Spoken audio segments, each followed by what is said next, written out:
Welcome back to the Comics Aficionados live right here on Thinking Critical YouTube. The second week of 2023, and it feels like the second week of 2022. Not much has changed. We got some really bad comic books this week, but it looks like next week might turn around. We're going to get the Flash 1 Minute War. We're going to get the first issue of Lazarus Planet. Hopefully that's not too bad. And here we're talking about all that stuff, including all the breaking news. We've got an esteemed panel of comic book experts. First, from Fantastic Comics in Berkeley, California, Yul Carter. How you doing, Yul? I'm wonderful. Thanks for having me on. Happy New Year, everybody. So you have a resolution to never read Batman again? For this year, yes. Just 1 year? Yeah, 1 year of taking a break. The funny thing about not reading Batman is I feel like I'm so divorced from, one half of the comic industry, basically. It's basically all DC Comics publishers. Yeah, pretty much. Pretty much, yeah. Exactly. What about when he shows up in 1 Minute War for his cameo? Or are you just going to throw the book down? Yeah, no. I'll read the Justice League, but I'm not going to read Lazarus Planet, basically. I said, you know what? I looked through Lazarus Planet and I said, if Batman isn't on the first page, he was on the first page. I'm out. Right. Of course he was on the first page. My goodness. We definitely would have sent out our warm thoughts and prayers to AL. It sounds like her mom is having a little bit of a setback when it comes to the health. She's in the chats right now. So if you could send some well wishes out to her and her mom, we would really appreciate that one. AL's been a long time friend of the channel, so definitely want to tell you that we're thinking about you and your family, and we hope everything turns out well. And hopefully we can give you a little bit of entertainment talking about the wild and wacky comic book industry. We've also got from Weird Science DC, Jim. How you doing, Jim? Oh, lovely. Lovely as always. You didn't almost die this week, right? No. I didn't sleep much, but I am alive. I'm ready to go. I've woken up. I had my coffee. Might have had a baby earlier. I don't know, but we'll see. I think Doc did right before he showed up, right? I mean, yeah maybe. I don't know. I might have. Baby. All right, so you puked up some mud and you're like, where's the baby at? Exactly. Like, I didn't know that my wife's cooking would lead to it, but yeah, I guess so. I got to watch it. But yeah, I'm here. I'm ready to go. Happy New Year, everyone. AL, I hope everything turns out good and everything, all that. And yeah, ready to go. Man, Sully says no love bombing, just love. If you like love bombing, read Wonder Woman next week. Yeah. Right, Drew? Or don't. Right? Yeah. Yeah. Oh, yeah. That phrase comes up, and it's with Wonder Woman. Yeah. Gotta love it. Yeah. Love bombing Wonder Woman. My goodness. Wakizashi's Tea House says, hail and happy 2023, everyone. I have an early start tomorrow, so we'll catch this on the replay. Thanks again for having me on last week. Spawn 337 is fire. Absolutely. And I will be on Wakizashi's Tea House tomorrow to talk about the 5 best comic books of 2022, I believe starting at 10:30 a.m. Eastern time. So if you want to catch up on some more Thinking Critical with Gray from Wakizashi Tea House, I believe Sully's going to be there. Maybe I'm going to be there. MVP Jim's going to be there. Yeah, we're all going to be there. Should be a good time, Jim. Yeah, it will. I'll be up early again. Right, 10:30. Crack of noon is usually when I get up, but hey, that's okay. We won't be talking about all bad comics. We won't be talking good stuff. Lade Craver says this week that we need a Gabe T. Franklin face. Maybe next week. We'll probably have Gabe on next week. He had a commitment, so he couldn't make it. But we do have a video with Gabe on later this evening because he's going to do the top 5 comic books of the week. Thankfully, we do not talk about T. Franklin in that video, so you get no T. Franklin Gabe Hernandez face. My goodness. That's one way to make that guy go. He just kind of loses all hope when you talk about that person. Who else we got? We got Drew from Comics Elite. How you doing, Drew? Doing great, Wes. Yeah. Really wasn't that much good stuff this week, but there's something good on Kickstarter though. I'll tell you that. Yeah, it's pre-launch with the pre-launch up right now. Born of Blood 3. Yeah, sign up for it. The special edition for it. We're supposed to be launching it hopefully next week. It's pretty much a thank you edition on Kickstarter. We're going to put in a bunch of extras, behind the scenes stuff. Should be a great time. And Guns and Angels #0 is on Kickstarter right now, written by Jesse Blaze Snyder, and it's just across 42,000, I think. That is awesome. Love Jesse. Also, obviously, we've had him on the channel here a few times. A great guy, really good creator. Lots of fun things happening over at Merc Publishing. You guys are taking over in 2023. If you're like Marvel and DC suck ass, you are not incorrect. Go check out Merc Publishing. They probably got some stuff for you to read. Absolutely. Yeah, we're getting ready to pass Zenoscope right now. That's our goal. Zenoscope, and then we're coming for the big boys. You got the target on Zenoscope for 2023, and then it's Marvel Comics. I like it. Yeah, it shouldn't be too hard at this point. You need a lot more covers, dude. Zenoscope does do a lot of good covers, but Merc does better covers. That's the thing that Better that you gotta covers, remember. just not as many. Yeah, just not. For the love of God, do not start going down that road. Oh, Greg Horn's joining up with Drew. Gary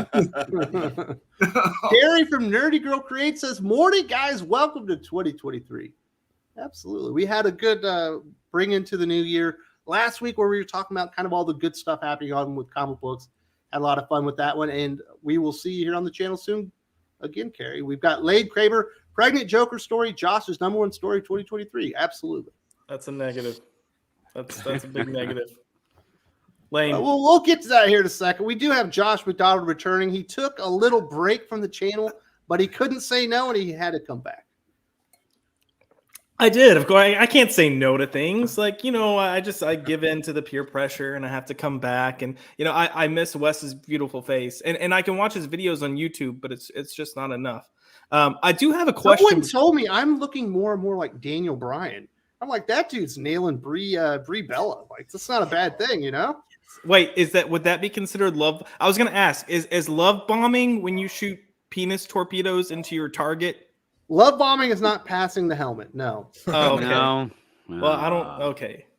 I think we need to work on the definition of passing the helmet, but we'll get there. What does passing the helmet mean in your community, Josh? I can't say that on. You're gonna. You don't want to put it on there. Great to have Josh back. And last but not least, Old Faithful been here since day one. Doc, how you doing, buddy? I'm here. I made you read Avengers 64 this week. Yes. I felt good about that. And I kind of hate you for it. Yeah, I shouldn't have to suffer through that crap alone.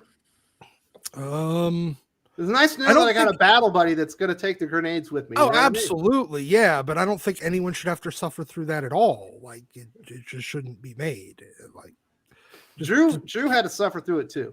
Yes, I did. Just, He and Kyle probably had to read it. Just make Jason Aaron go away. Like, Monday there will be a Avengers 64 review. Doc was animated. Yeah, it's it was. You'll hear the review, but it was less than ideal. Let's just put it that way. Not a high moment in Marvel Comics. 2023 is off to a bad start, but nobody's had a worse start to the year than DC Comics with their Pregnant Joker fiasco. I don't know about you, Drew, but I've been told that this is no big deal. It's just a backup story. They didn't really do anything of consequence. I don't know why anyone's even talking about it, Drew. I thought it was a load of crap. I can see why a lot of people are talking about it. I can see why, but when we were looking at when we looked at it on the grand scale of things, and all the terribly bad shit, like legitimately bad shit that we've read, this really doesn't crack the top 10. Honestly, it's a bad comic. Don't get me wrong, it is bad. Did you laugh during all the oh so funny Dr. Phosphorus wrong name jokes? That we're supposed to laugh? Yes, the whole thing is supposed to be humorous. Oh, okay. I don't know who the humor is. It's more offensive than you thought. Okay, honestly, comparing it to like we said, T. Franklin, comparing it to anything that she's written from the past year, this doesn't even crack those. This doesn't even crack anything from Wonder Woman, because that's just. It feels like more of the same to me, Drew. It's bad, but it's not that bad on that grand scale level. T. Franklin or Wonder Woman bad. We didn't like it, but it's stupid. It's just a stupid backup story that really should not have been written, but it's not offensively bad. We should deport Matthew Rosenberg for writing it. I don't care where to. He's not from Canada. I don't care. We can send him to, I don't know, Paraguay. He deserves to be in the Scotia. Nova Scotia, baby. You know what I'm saying? Maybe. I feel like that's an insult to Sidney Crosby, but I was gonna say I think, we can colonize the North Pole, and when it melts in the summer, we just kind of don't care. He can swim. My goodness. maybe. Learn to swim, bitch.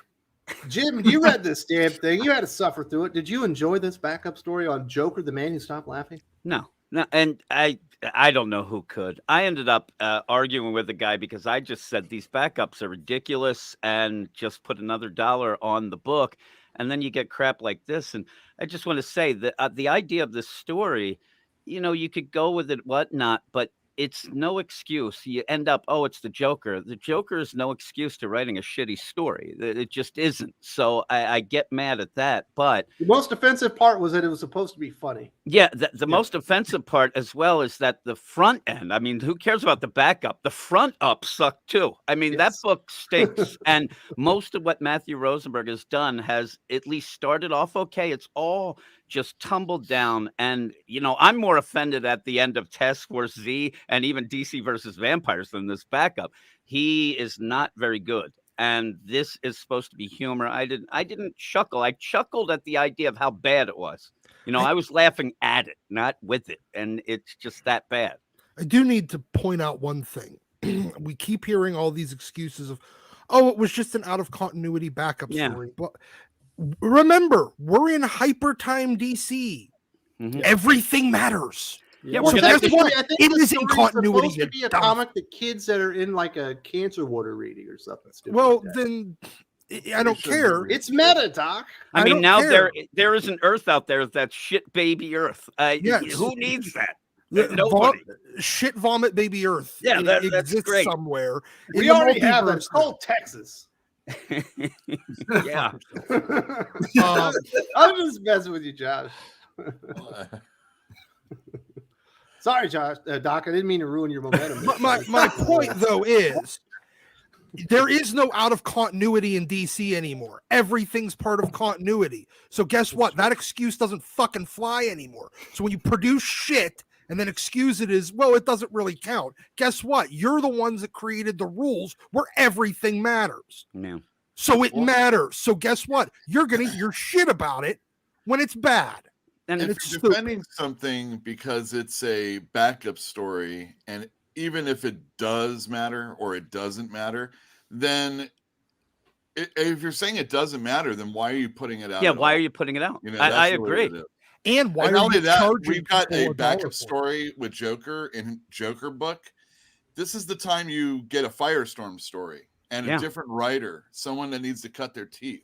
Not Matthew Rosenberg, who's doing the entire book. And I think he's mad because we have 2 Joker books out right now, and his isn't the best one. It's below it. The Deadly Duo, everybody loves that. This Joker book of Matthew Rosenberg's is nothing.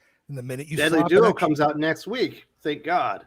The minute you slap an extra $1 on the price tag, you're no longer giving it to us for free. We're paying for it. It's no longer a sample. It's not a sample. It's not, just an add-on at the end. You're paying for it. You get the right to bitch about it. Now, Doc, what they usually do is they make that first story, that first issue, a little bit bigger.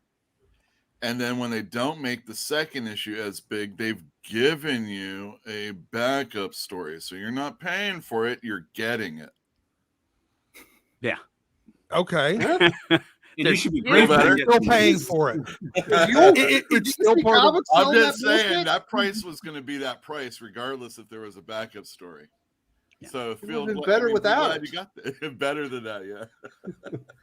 I'm with you though. These backups have them at least serve a purpose, number one, Yep. but also give some characters that don't get any sort of play some play. It would be great. I'd love to see a Firestorm backup. I don't know how many people with the Joker book would go for it, but I'm just I giving would you love an it, though. example. yeah, I know, but I would love that. We don't get enough Firestorm. We haven't in years, and a lot of other characters like that. It would serve a purpose. at least. Or Firestorm how is about just awesome. any character that they've created in the last 5 to 10 years that they need to give some more attention to?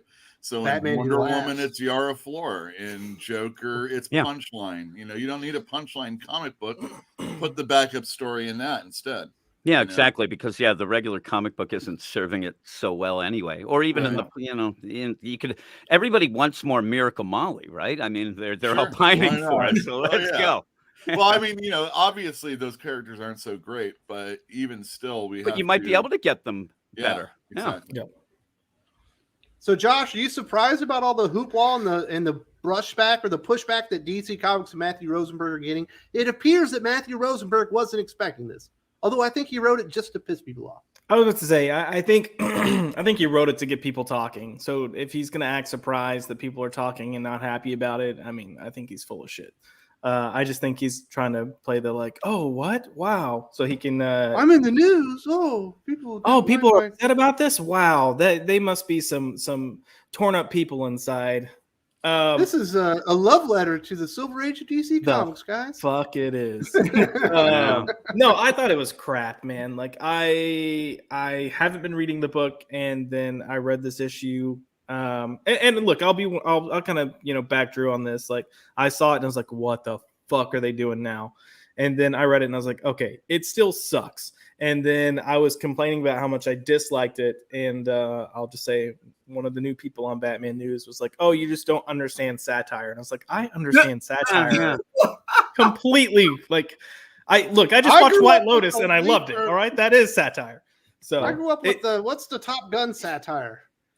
Hot Shots. Hot Shots. Oh, yeah. The weapon and all that stuff. Get out of here. I don't know satire. Hot Belmont Shots is Part heroes. 2 is the pinnacle of satire, right? Yeah. It is cool. If it's not good, it's History not of the World good. Part 2 or whatever it was. Yeah, It was yeah. amazing. But I will say, I'm also with Doc. Like, What's they've it done- satiring though, Josh? Huh? What's it satiring? The fuck if I know. Like, I'm just like you're that's the trying so problem. hard to justify that this is good that They keep going so much in that it doesn't really mean anything. Oh, I would have rather have had it mean something. Like if he was on a soapbox doing things, at least there might be a debate about it. And things like this, you just read it and you just shake your head and like it's not funny. It really isn't. no. It's a situation that could be comical, I guess, but it's so heavy-handed. It just flops and it does nothing. Yeah, no. And At the all. worst part, Drew, I got a comic book channel here. My family, my friends know about it. They don't really watch the show because they aren't really interested in comic books. They're reaching out to me, talking to me about Pregnant Joker. That's how stupid it was. Yeah, People that don't care about comic books are like, what the fuck? yeah. I think that's the part of the problem. It's like you guys really aren't reading these comics. You're not really seeing the really truly bad stuff. But this is just a small speck of the bad that we've experienced.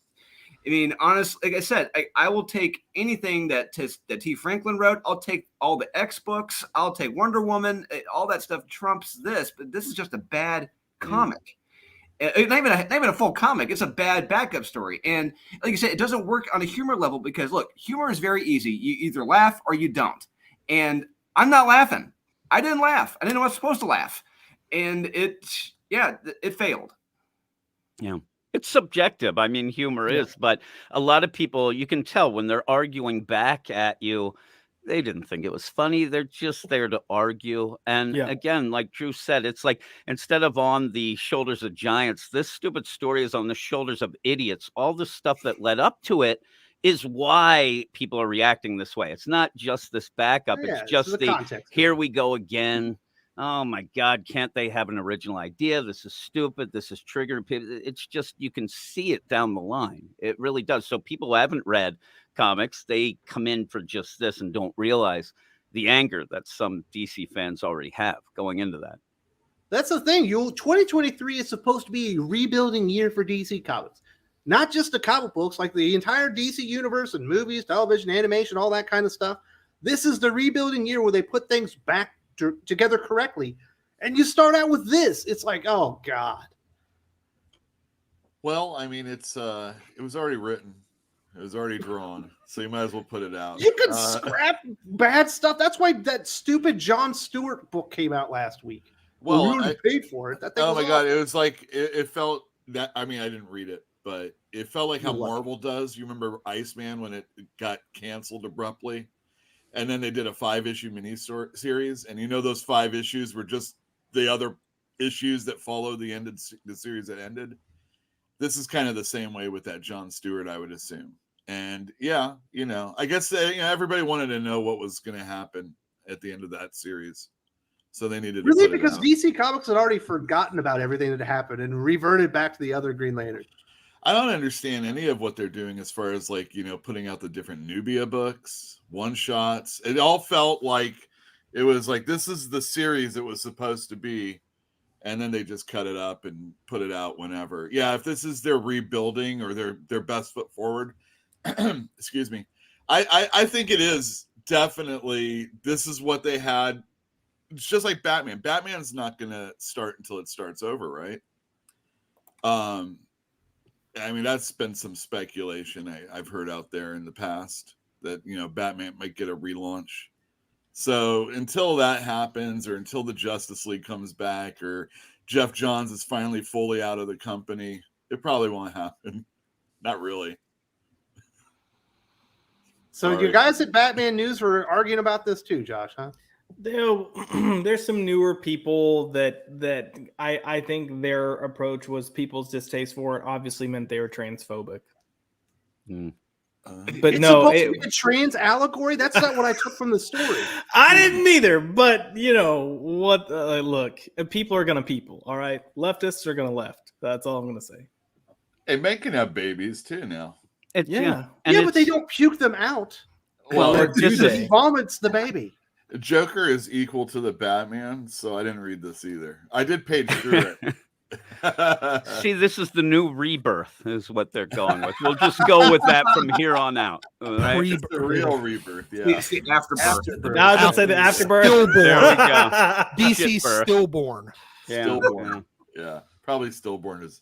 It's meaner, but meaner than afterbirth. But I don't know. If you've ever seen Afterbirth, then it's pretty fitting. yeah, That's okay, pretty very rough. good. Josh, did you read Batman this week at least? I have not read Batman this week. I flipped. I know. I'm sorry. We were covering this, so I flipped through this last No, night. I got you. Jim, you read Batman, right? Yep, I The did. one series that they're producing outside of Batman, Superman, and the Flash that's pretty good, and even it sucked for 2023. Yeah, it was rough. It's more of, again, it's kind of where it sits. We end up keep doing the same things, and I don't know. I really do like Chip Zdarsky, but maybe he doesn't have a lot of ideas beyond just let's twist a little Grant Morrison stuff and try to make it seem new. It's just an odd play, and I don't know. I keep every time, because I like Chip Zdarsky so much, I keep saying, okay, I'll wait till next issue to see how this is, but it keeps going down the line now, and hopefully it comes to something. But for this week, yeah, it was a little disappointing. Look, Go ahead. This is the equivalent of Mae Young giving birth to a hand. That wasn't funny either. I know.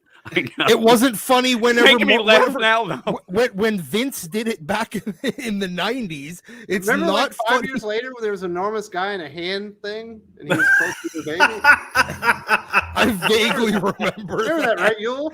I remember that. Also at WrestleMania, they had the big hand that hit Sami Zayn. That and was they funny. made fun of Mae Young there. Yeah. Yeah, that's Mark Henry's son.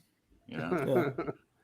It was like, As far as actually Chip terrible. Zdarsky is concerned, I've been kind of like looking towards this year as this is his year.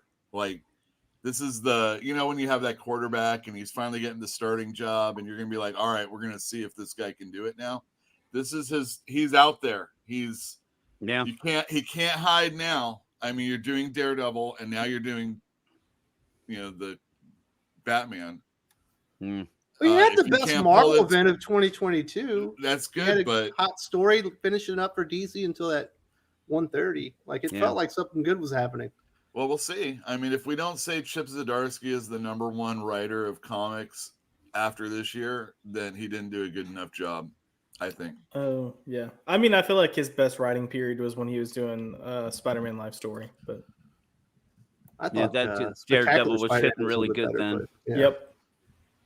Man, what do you guys think over there at Comics League, Drew? Did you enjoy Batman 131? If you want an incredibly strange, head-scratching experience, you're asking yourself, what the fuck is going on in every page? Yeah, this is that book. It was the weirdest, one of the weirdest comics I've read, Yeah. and just one of the weirdest directions. I want to know what went through their heads, saying that, yeah, this is the direction to take after the failsafe crap. It's just Well, in following up Dark Crisis, where the exact same thing happened. yes, yeah, it was the final crisis. Batman gets zapped and he goes somewhere else. This dark side. I'm like, so he just, yeah, like you said, there's some elements lifted from Grant Morrison here. He's doing, and Wasn't Flashpoint the same kind of thing too? Yeah, but he wasn't. he Batman, wasn't man. shot. He was bad. But okay, I couldn't remember. If Final Crisis, what came to mind when Darkseid zapped him with the Omega beams and he disappeared. This is what came.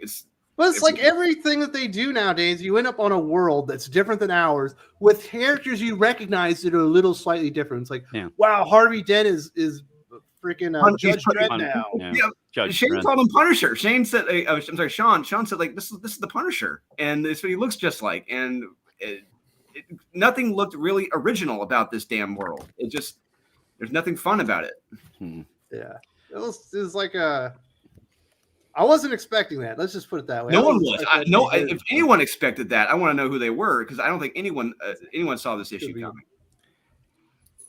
When I said that I thought he was going to go to some multiversal Earth, but I was shocked at how I creative. assumed that was what it was leading to as well. But... Yeah, and then when you get there, but the Zoran R stuff, and now it kind of is aping RIP. He's just digging into that, but everything is different, but not in a great way. You just scratch your head, like Drew said. I mean, when you end up seeing Jim Gordon, you gotta just I don't know what's going on here. This is so wacky. All right, I got a question, Jim. Yeah. Can Bruce see Skeleton Jim and hear him? But he's the only one, right? Yeah, it seems like it. And then they're really hinting on the idea in this world that, Judge Dredd, Harvey Dent is going around and judging people on their sanity. And is that combined in with it? It's all wacky. And I think the sanity thing might be that they're trying to figure out who kind of knows that this is an old Earth. I don't know. I end up, every time I read it, I have a different theory and none of them are good. I mean, I'm a dummy, so I sit there and just scratch my head, but I don't know. It's just wacky. Like I said, I keep saying, well, let's see how this turns out, but I don't really love that all the time. The Mike Hawthorne art was good, though. I was shocked. Yeah, it reminds me of Dale Eaglesham a little bit, how he's drawn this. His Wonder Woman Evolution, or whatever that thing was with Stephanie Phillips, was awful. Yes. He did. Mike Hawthorne did a decent length run. I can't remember if it was on Daredevil or Deadpool or Spider-Man Deadpool. That wasn't bad. He's not a bad it's just his recent stuff. Oh yeah, his recent stuff's not been very good. I thought that was going to be like what ruined it, but it was the writing. It was so strange. But hey, at least the Joker's not pregnant in that comic book, Josh. True. I was also going to say, would you give your best attempt if you were doing art for Stephanie Phillips? I wouldn't. I wouldn't either. I'd be like, fuck this. I'm just getting paid. I wouldn't pay anybody top money for illustrating a Stephanie Phillips comic either. I wouldn't pay Stephanie Phillips for a script. That's their problem. They already paid Stephanie Phillips for a script. Might as well put it out. Again, we're back to this. Hey, if they can write off $100 million Batgirl movie, they can write off a $5,000 backup script, 8-page story for a shitty, one. Well, all that stuff would be in the. It would be filed away, and if you ever needed it, to put out one of those holiday specials or something, that's how it used to be. But now you get the job and you get to write it, and then they put it out regardless. Well, here, at least back in the day, Marvel had a book specifically for lampooning themselves. And that was called What the? And now DC and Marvel lampoon themselves in the regular issues of their fucking comic books and wonder why everyone's leaving. Well, you have made another New Year's resolution. You're taking no holds barred when it comes to the comic book industry. You're going to put them on blast for all their crap. And this is what we're talking about. This is the stuff that puts you over the edge, Jewel. Yeah, it does. It's can't stand it. No, they don't put out comics that matter as much, or it's just look. I'm trying to get people when they come into my store to get excited about stuff. If there's a book that I'm into, I want to be like, let's get a little group going.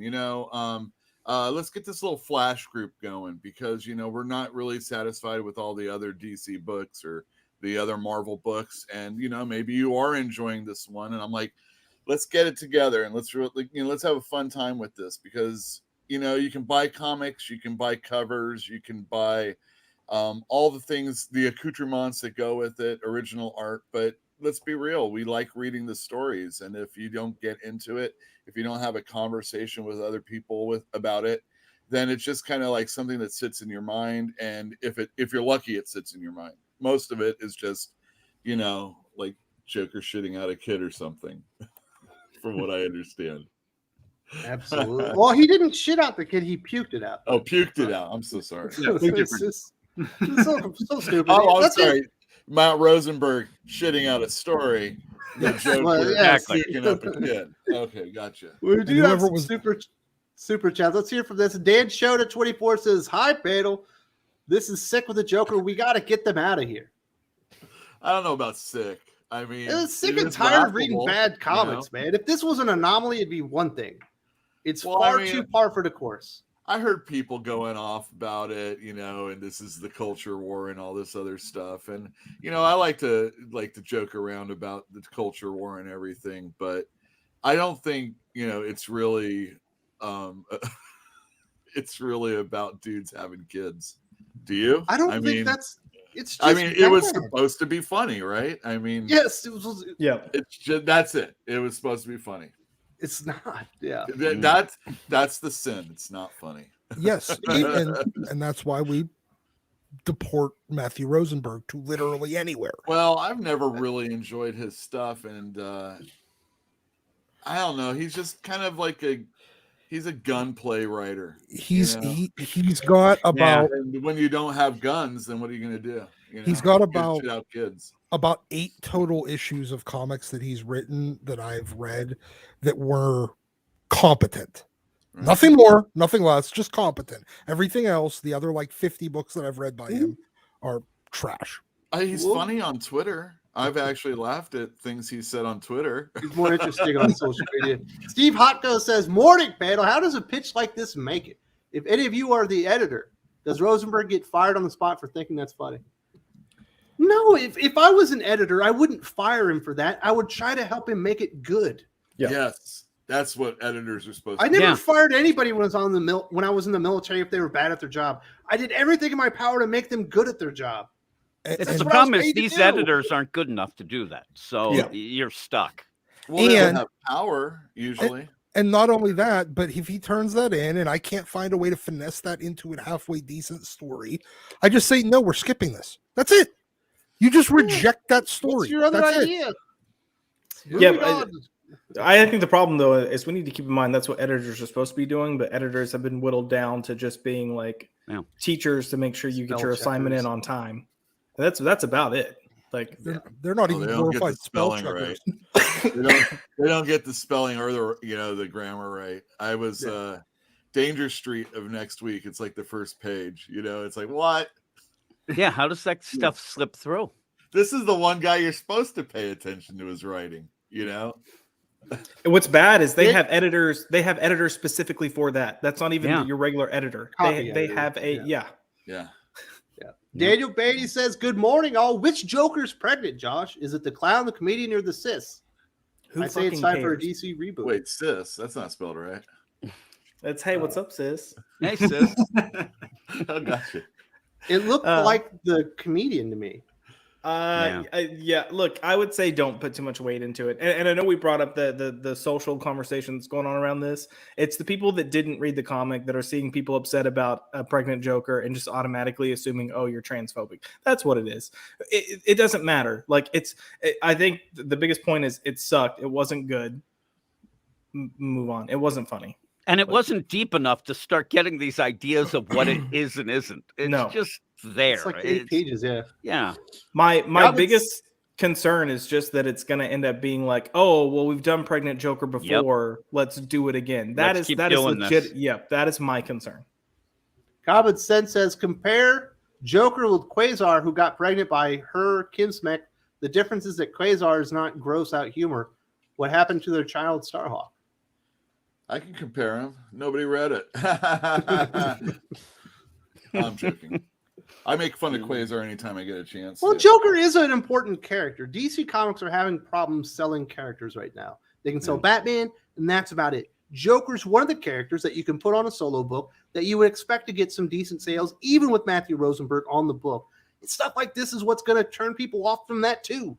Yeah. Like I don't And think they understand the damage they're doing. it looks like it was selling okay. If you look at the rankings, it's doing okay. And I think that, like Josh said, Well, I'm it's only worried. 3 issues in. Yeah, I'm worried about the idea that this is now, oh my God, now the backups, instead of just being fun little stories, let's trigger everyone. So the backup actually sells the issue, and then we get out, and it's a bad trend.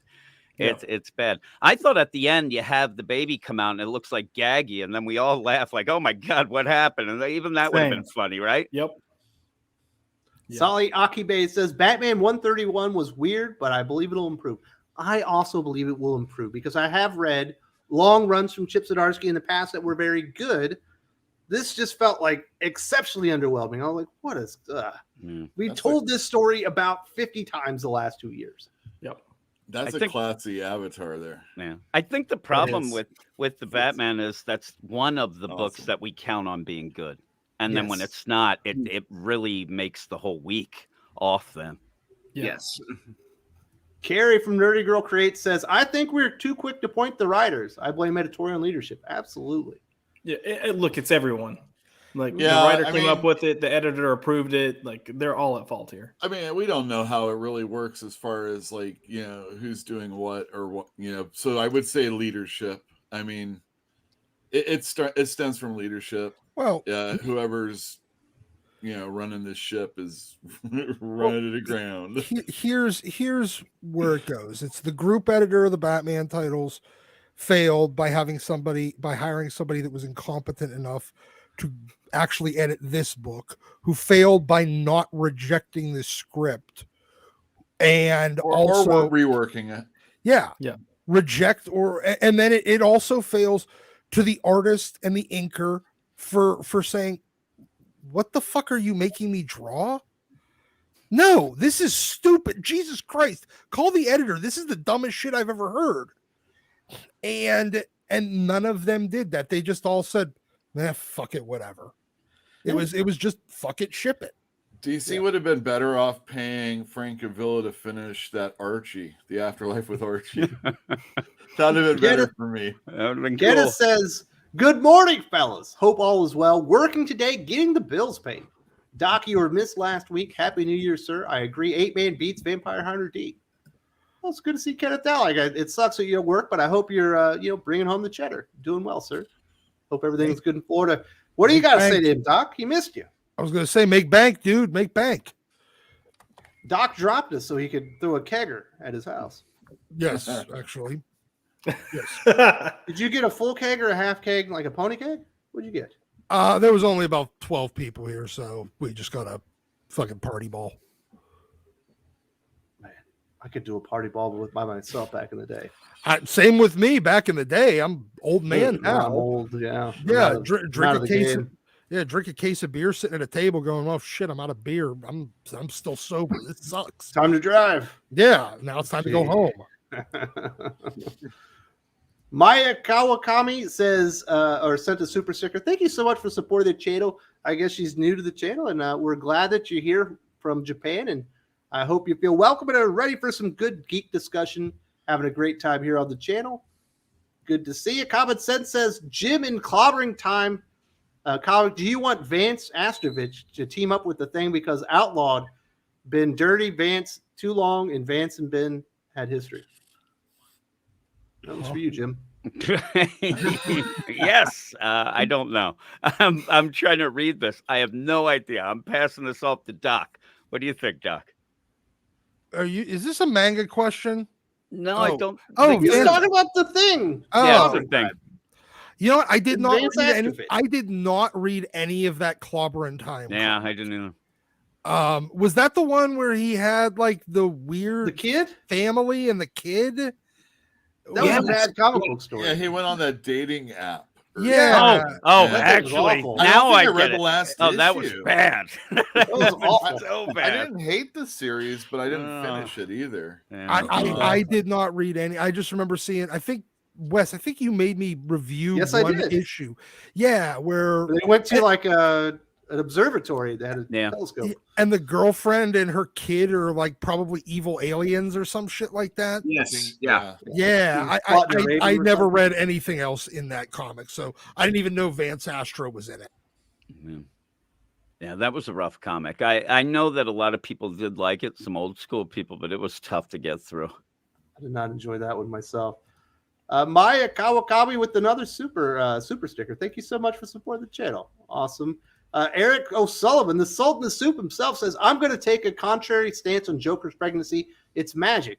And the same kind of story could have been told in Star Trek Next Generation or DS9 in the 80s or 90s when we simply accepted simply as a story. No, there's actually no magic in Star Trek.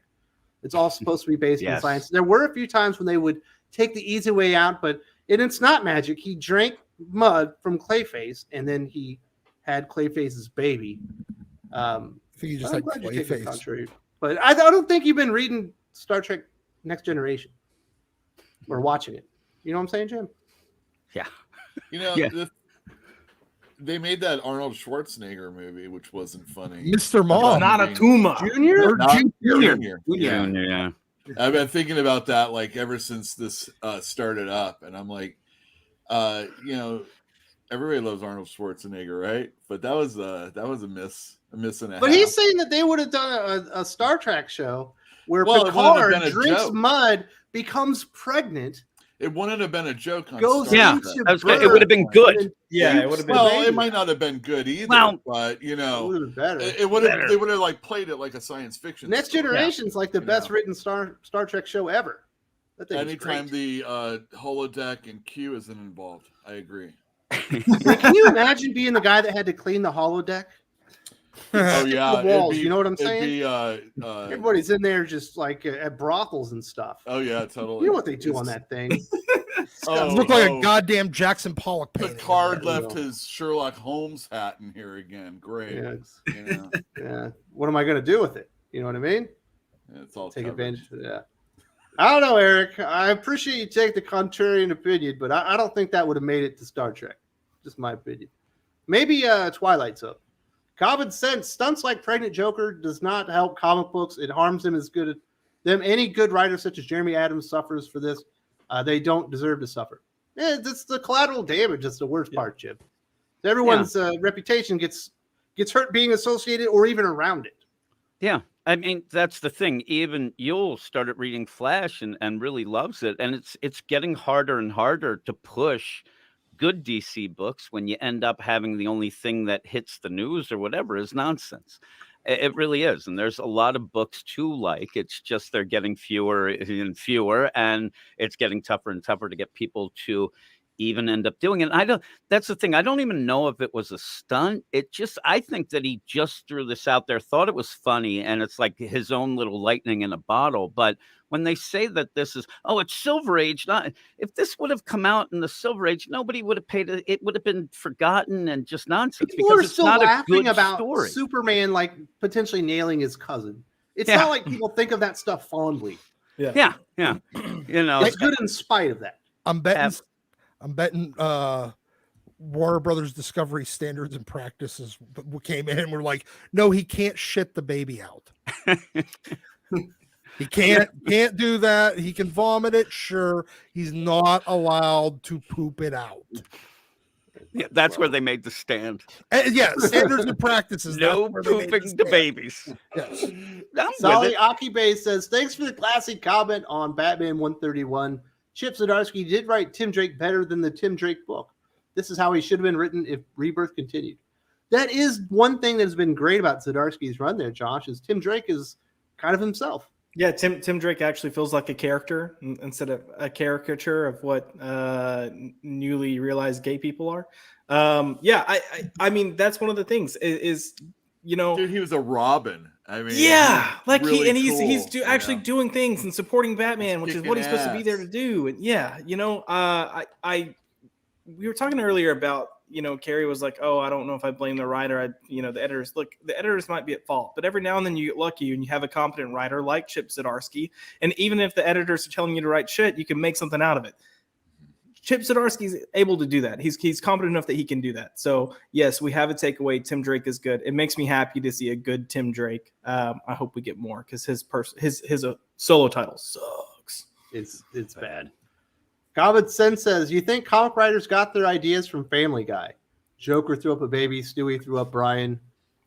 Well, yeah, I think it's like Family Guy and Rick and Morty have destroyed comic books Yeah. to a degree. Rick and Morty a lot. There's a lot Yes. of writers from Rick and Morty that really are incompetent when they come over to comics as well. Just But drive me even nuts. Family Guy's Dude. not funny anymore. You know what I No. mean? I mean, Dude, this that- happens you're in making everything. Yeah. Jim, you're making the assumption that Rick and Morty was funny to begin with. Hey, What? there's some funny Rick and Morty Yeah. episodes. Oh my I- goodness! I literally Rick. watched. Literally watched the entire series because people kept telling me how great and how funny it was. I'm sitting there going, "When's the funny part start?" I Yeah. can't stand any more Ratsy jokes. You know what I mean? Yeah. I love the But- first Can't two do it. two seasons, but then I kind of fell off it as well. I still think the first Mr. Meeseeks episode is one of the funniest That's a things I've good ever one. seen. That's Yeah, a the good first one. season. Yeah. Yeah. Kenneth says Batman 131. What the fuck is this? 130 was stupid fun, but this is just stupid. And the pregnant Joker is disgusting. Another attack on masculinity. Well, some people have said the Joker just as a character is an attack on masculinity. Whoa. Yeah. That's why Batman beats him up. I like That's it. what I read in a paper once. That's it. I mean, you know, when you got to get your thesis done, right? But no, that's cool. I like that. That's a good one. Can't stand you. Stop making me question myself. That's why he's in love with Batman. But yeah, it's just a bad week. Hopefully it gets better. Kenneth does propose Damage versus Weapon H. I don't think this one is particularly close, Jim. Weapon H is essentially Hulk Mhm. with Wolverine powers, and then Damage is Hulk, but can only be Hulk for an hour at a time. Yep. Weapon H, It's if he Weapon doesn't H. defeat him with Yeah. the first hour with the animating claws, he's going to outlast him and destroy his Yeah. human body. But Weapon H just starts running around, you know, dodging and whatever, jumping out of the ring, and then after an hour, just comes in and wrecks house. Yeah, it's not really close. Little rope-a-dope. Yeah, Well, yeah, little rope-a-dope. exactly. Damage. Damage throws the other stupid mashup character into the sun. And we're all done. I hate But Weapon H. has like the gravity of a Hulk. It's not like you can kick him in the balls and send him into the sun like Superman. You know, he's not that strong. We don't know that. I can't wait till like in 10 years, the new Tom King, whoever that may be, says, you know what? I'm going to I think do it's the Christopher Age of can't write well. Heroes. It's me. Oh, all right. Yeah, Jim will be Yes. like, I'm gonna do the Tom King of the Age of Heroes. Right? Yeah, Is what that he's would doing? be good. So instead Oh of my Danger God. Street, it's gonna be It will something be, and else, people you be know? like, "What? Who are Well, they?" oh my God! You see what they let did me to tell ya. Sideways? Oh my God, Silencer! Don't do it. Yeah, Silencer is a cool character. Why I don't like we ever see Silencer. her anymore? Yeah, I like it's like Silencer Damage way too. more than Sideways. Remember I like- Stepping Out with Sideways, his YouTube channel. Yeah, oh, yeah. Nonsense. Sideways Well, had I didn't- potential. I did. like I mean, Sideways. yeah. Rutherford did the art. Look, even Damage had potential. If they I had, like Damage. yeah, they had plans to take Damage when they were canceling the book. They originally had plans to take Damage and throw him in Suicide Squad, and I thought Yeah. you could have had a lot of fun with that, but they didn't do it. Would have kinda been funny to get works. all It of makes them and sense. put them on. Yeah, there. Yeah. He was like a reluctant agent for the government kind of thing. Plus, you had Venditti on the book. yeah. Who was illustrating? That was Lopresti initially. Lopresti. Yeah. Yes, was Yeah. he took over for JR. Have Well, they those all all get had- together and then fight those revolutionaries of Tom Taylor. Just have a battle royale. Just have it. Actually, you know what? John Romita Jr. was on Silencer, and he was Silencer. replaced Yeah. by The Zurcher. Presti was on Damage. Yeah. Yeah, I think Yeah. Bogdanovich may have come in. Bogdanovich. and Yeah. Replaced him on Yeah. Silencer and was And then better. and it looks so much better. And Yeah. then Yeah. Patrick Zurcher. Yeah, It It It's a still good-looking looks good book though. overall. It still looks Yeah. good. Zurcher might be a little off his rocker, but the man is still a pretty good artist. Common When, Sense when he- says when he's not tracing. Yeah, that's the thing about him. Huh? He became a 3D model tracer like everyone else and then went to hell. All right, Doc, we got you. Common Sense says, Oh. I'm referencing Steve Scroogey's Clobber in Time. It didn't come out yet. And so you guys are referencing Walter Mosley's The Thing, The Lady Death, and The Kid, which is Half Watcher. I like that Watcher. comic. I'll That buy a was rough. Steve Scroach thing any day. That would be great. Yeah. Yeah. He's great. Man, Give you it to think me. it'll be as good as Fantastic Four Full Circle? Well, it's not going to be the same style, I'm sure, but he's a great illustrator. I mean, like top notch Scroce. Yeah. That'll be good. I thought you were talking about Walter Mosley's thing. Yeah. I did not like Yeah, that so one. did I. It was a little all over the place. But if you're looking for a weird comic book, that one might be the one that you were looking for. Sally Akibe says, which is the best DC Comics TV show that's come out in the last 12 years? Also, I believe Titans is a terrible adaptation and just really bad show in general. You are correct about that one. Josh, I would say the best DC show to come out in the last 12 years is probably Superman and Lois, but The Flash had a longer run of being good, where it was good for like 3.5 seasons. Yeah, but The Flash was also cheesy in some ways. Like I would say, like this is a tough question because they all had moments where they were brilliant. If you were to take one small thing and say like, hey, what was the best like period? I'd almost say Doom Patrol season 1. You can't beat. But yeah, Superman and Lois is excellent. Like I loved it. It's kind of fallen off a little bit, but it's still a good show. Arrow, like season 1 through 2.5. Yeah, pretty good. Parts of Flash have been excellent. Like they've had moments of all being really good. The shows have definitely fared better than the films. Other than Titans, which is absolutely terrible. Titans is terrible in terms of an adaptation, and it's terrible in terms of just how they film it. It looks like it's a bunch of amateurs writing and filming this. They've got transitions in there that don't make sense. They set scenes up in ways that don't make sense. It's bad. It's so bad. Yeah, but DC's had better TV shows than Marvel. Yeah. What good shows has Marvel had? Look, I would say a couple of good seasons of S.H.I.E.L.D. They did. I would say S.H.I.E.L.D. start to finish is probably one of the strongest shows out there. I mean, considering how much they did. The first 2 seasons of S.H.I.E.L.D. sucks, and it gets okay for like 2 seasons, then it sucks. Season 2 was good. Season 1 is not as bad. If people go back and rewatch season 1, knowing where the show goes, it's actually much better. I think that just you had the expectations that were too high. Take you up on that offer. I've already watched it. Yeah, it was bad. I think people had too high of an expectation for a TV show coming out of Avengers when we all know you can't put that type of money in TV shows. The only good thing about that show was the Asian mom or Earthquake. Disagree. I still think one of the best character arcs in any of the Marvel movies, shows was Fitzsimmons, by far. Fitzsimmons. It's the same character, but male and female. Nope. Oh, that's awful. Why don't you fall in love with yourself? You know how weird that is? They're very different. Once you start exploring in further seasons, they're very different. They're the same person. Not at all. My goodness. You don't know anything about subtlety, sir. You just couldn't see what was happening first. You wanted to like it. I don't know subtlety and I don't know satire. Listen, the best movie to ever grace film ever is Black Panther, Wakanda Forever. Oh, God, I got to get out of here. Sally Akibe, Rebirth was DC's best initiative. Do you all agree? Certainly the last 15 years.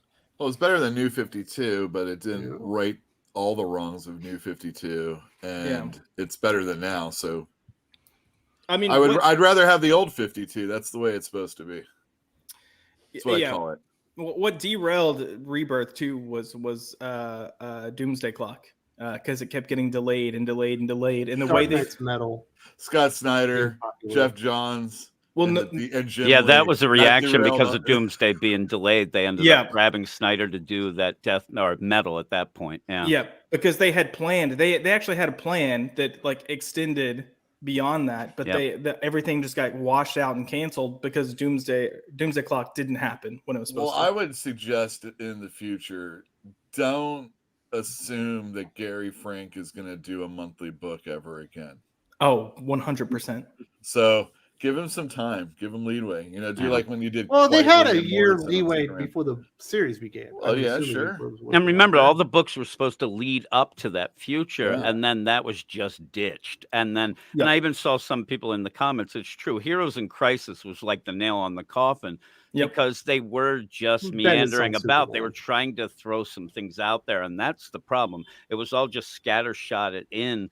And even Scott Snyder said metal wasn't supposed to be as big as it was. They ended up elevating it, trying. I actually think Dark Crisis had the same problem, recently. The idea of a smaller story that, well, we don't have anything else. Let's get going. And it was great. Rebirth had people excited. A lot of people were back on board, and then they just never did anything with it. They ended up ruining it themselves, which is a shame. Maya Kawakabe, thank you so much for supporting the channel. I hope you enjoy the conversation with a little geek culture here on your Saturday evening. Well, actually, it might be Sunday in Japan. It probably is by now. Daniel Beatty, Deadshot versus Bullseye versus Trouser Snake from Robot Chicken. FYI, DS9 is the best Star Trek. Cisco is the man. First Dax is my baby mama. You do realize Dax has like a man on the inside of her, right? Like you'd really be dating the dude that controls her brain. Cisco did Thong Song, right? Isn't that the Cisco we're talking Well, about? Yeah. Cisco's not the best captain either. It's Picard. Picard. Yes. Easily the best Star Trek Well, he captain sits ever. in that chair better than anybody. Let's say that. He's the best actor that they ever hired. What's that have to do with the price of eggs? You said best captain. Price of He eggs is is the best going up. captain because we got the Because best he's a portrayal. good actor? You William Star Trek Shatner will nerds. tell you no Jim, one's- who do you think's the best? Who do I think? I like Star Wars, or used to. I was more with that. I wasn't ever really a big Star Trek fan, but I think Picard wins. I love Exactly. Picard. What I've seen. Real you know. captains go down on the planet, okay? All right? He would do that that sounds every once in a sexy, while. you. That's right. Pass You that would send helmet. you would send his first mate guy. Yeah, hair. yeah. That Picard sounds does. sexy, He too. just sits in that chair and says, "You go do this." Yeah.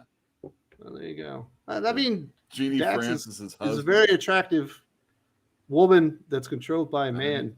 It's a weird thing. She's got like a parasite in her that controls her. That gets removed and put in other bodies. No one watched Star Trek. I call it Deep Sleep 9, by the way, because it Sorry, puts me well, to sleep. My goodness. Rate that I mean- 7. In my opinion, Superman and Lois, Flash, and Stargirl were the best live action DC shows. I think we're pretty much on the same boat. Although Doom Patrol is amazing. It's fallen off, but yeah, it Someone started said off. Swamp Thing also, and I haven't watched it, but I've heard it's pretty good. I thought it was two all right. episodes and there's no Swamp Thing. I was like, what the fuck? No, they do that. Yeah, I guess he's probably expensive to do CGI. Yeah, he comes in later. It's fine. It's good. Yeah. Cobbin sends Grant Emerson versus Ethan Avery. Which damage wins? Josh. I don't know. Jim. I say Grant. Ethan, I don't know. He was always bitching and moaning and complaining. He was okay. He's though. younger. He's more virile. You know what I Yeah, mean? he is, but I don't think he has And the he's military experience. trained. That's true. But he's also, he doesn't really, the whole you calling series, him he a was kind whiny of trying to bitch? figure out. Yeah, that's what I was calling him. But I think that Grant So was would do Luke it just Skywalker, because and it of all the worked deal. out with him, you know? Yeah, he was a whiny bitch, but I like his whiny bitching better, I guess. But yeah, he was the chosen one, even though Anakin was, but still. That was retcon, Jim. You know that. I know. Well, I said I was a Star Wars fan. I like less than I don't like now, which really kills me. So Yeah, being a Star Wars fan is pretty rough. yeah, it is. Sally Akibe, what killed Rebirth was they pivoted from it with the success of Batman Who Laughs and Delays. Fitz was probably the best character arc I've seen. Agents of S.H.I.E.L.D.? Oh, gosh. You guys got to watch better television, man. Lost is better than Agents of S.H.I.E.L.D. Oh no! Agents of S.H.I.E.L.D. is way more consistent than There's Lost. a way better character arc with the handicap guy that turns out that he can walk on the island and all that stuff until the end when he turns into the bad guy, and then it made no sense whatsoever anymore. Right. It ended terribly. It failed itself, just like so many other things Agents we've of seen S.H.I.E.L.D. lately. No, Oh. Agents of S.H.I.E.L.D. ended on a high note for me. What killed Rebirth really, Dark Knight's Metal was the end of it. They took the trade rest off after that and they went a completely different direction because Dan Didio could. Really, what killed Rebirth was when Jeff Johns moved over to the studio and stopped working full time as the creative director of the comic.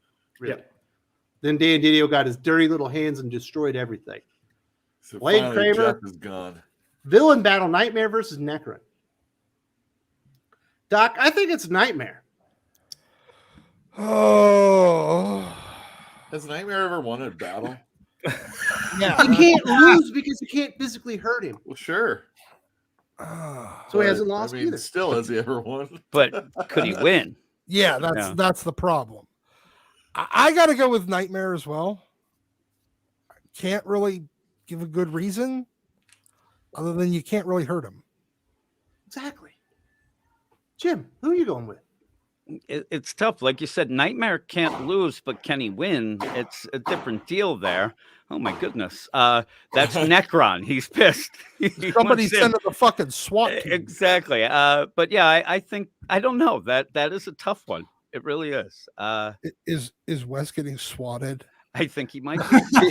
He's getting Filipino swatted. Oh my. I kind of feel like this question is like Freddy versus Jason. Yeah. Like, you got Nightmare as kind of like Freddy, and then Necron's kind of like Jason, except Necron can have an army of dead people. Exactly. And yeah, I'm feeling like this one's whoever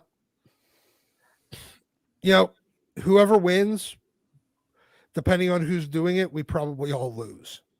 Because whenever there's villain battles, they always try to make one like redeemable, and you need like two sides here that are just completely irredeemable pieces of shit beating the holy hell out of each other.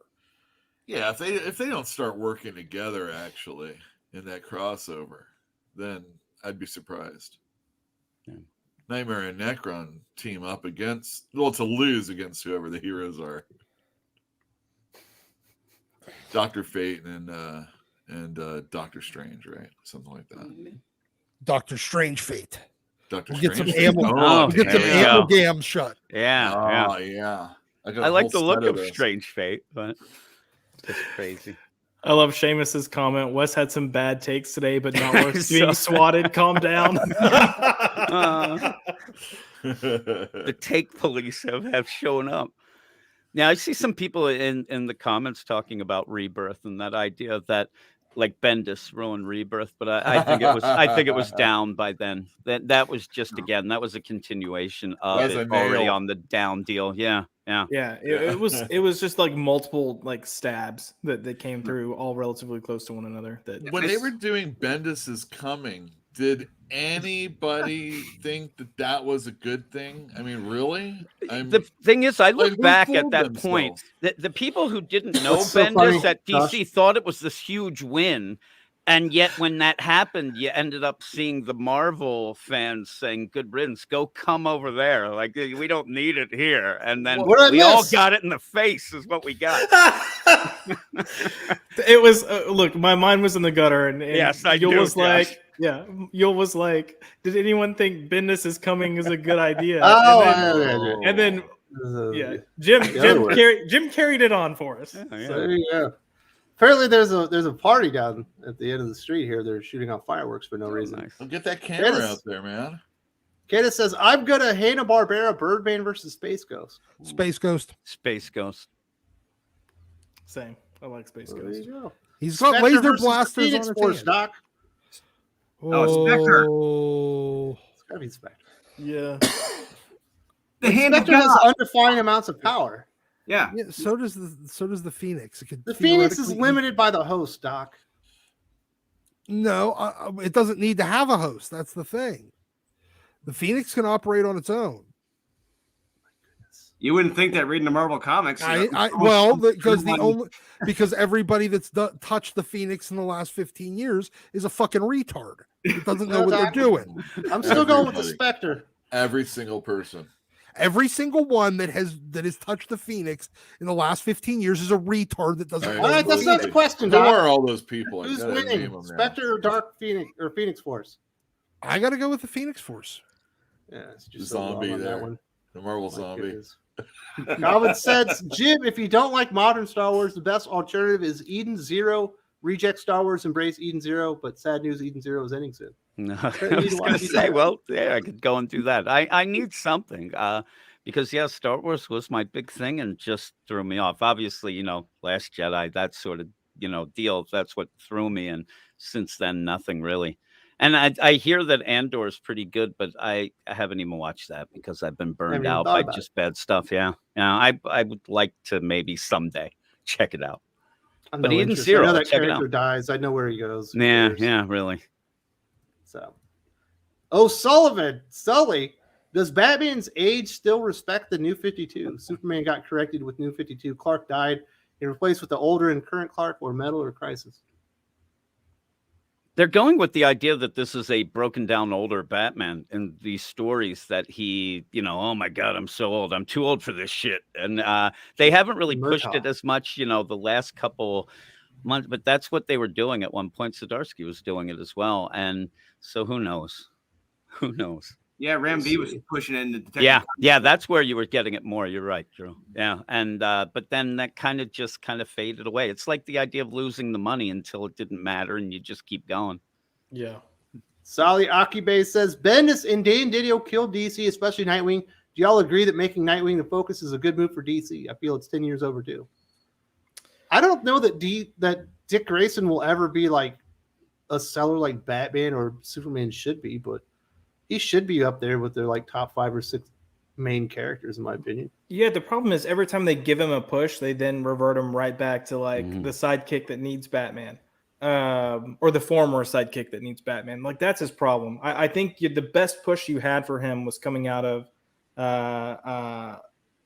before we hit the New 52, and he had just left the Batman, like he was in the Batmantle, and they didn't take advantage of it. You had another stint where he kind of took off when like following Grayson, the title Grayson, where he had a lot of potential and they just squandered it back to the same thing. All right, we've got Lade Kramer says, once I stumped the panel. +1 to the win column. It doesn't happen often, but it does happen. Congratulations, sir. Everyone gets one. Yeah, You win the day, sir. I was gonna say I would like to see that one. That was the Spectre one, right? Or no? Absolutely. There's the Necron one. Nightmare. Oh, yeah. Yeah. That would be fun too, though. So we need to talk about Disney's stock prices. Disney's been having some issues with their big brands. Obviously Jim's been bitching about Star Wars for about 30 minutes now. Yeah. The MCU is definitely tanking as we speak. They haven't really produced a good show on Disney Plus yet. They've lost a lot of money trying to get Disney Plus up and running with all the new content and all that stuff, turning fans away in droves left and right all year long. And it turns out that was bad for the bottom line. Doc, are you surprised they lost 44% of their value in stock? We're $123 billion. Doc's not here. That was for you, Josh. No, I mean, look, Disney's had a rough year, and they're kind of like everywhere you look, they're failing. And we tend to talk comics a lot, so we focus on Marvel. As a side note, we also focus on Star Wars. But even like what Disney is known for, their animated movies are not doing well. They're tanking, they're bombing. So no, I'm not surprised, I'm well aware that I've been one of the people that's defended a lot of the stuff that's come on here, and I'm not defending it completely. I'm just saying sometimes we go like extremes to this is the worst thing ever when it's not the worst thing ever. But yeah, no, it hasn't been good. It hasn't been great. And there hasn't been many great things to point out over the past year. So I'm not surprised. They did mention that the theme parks performed better than they expected. I think part of that is Disney World. I think is just they've been celebrating its 50th year anniversary or something, so they had a lot of special things at theme parks.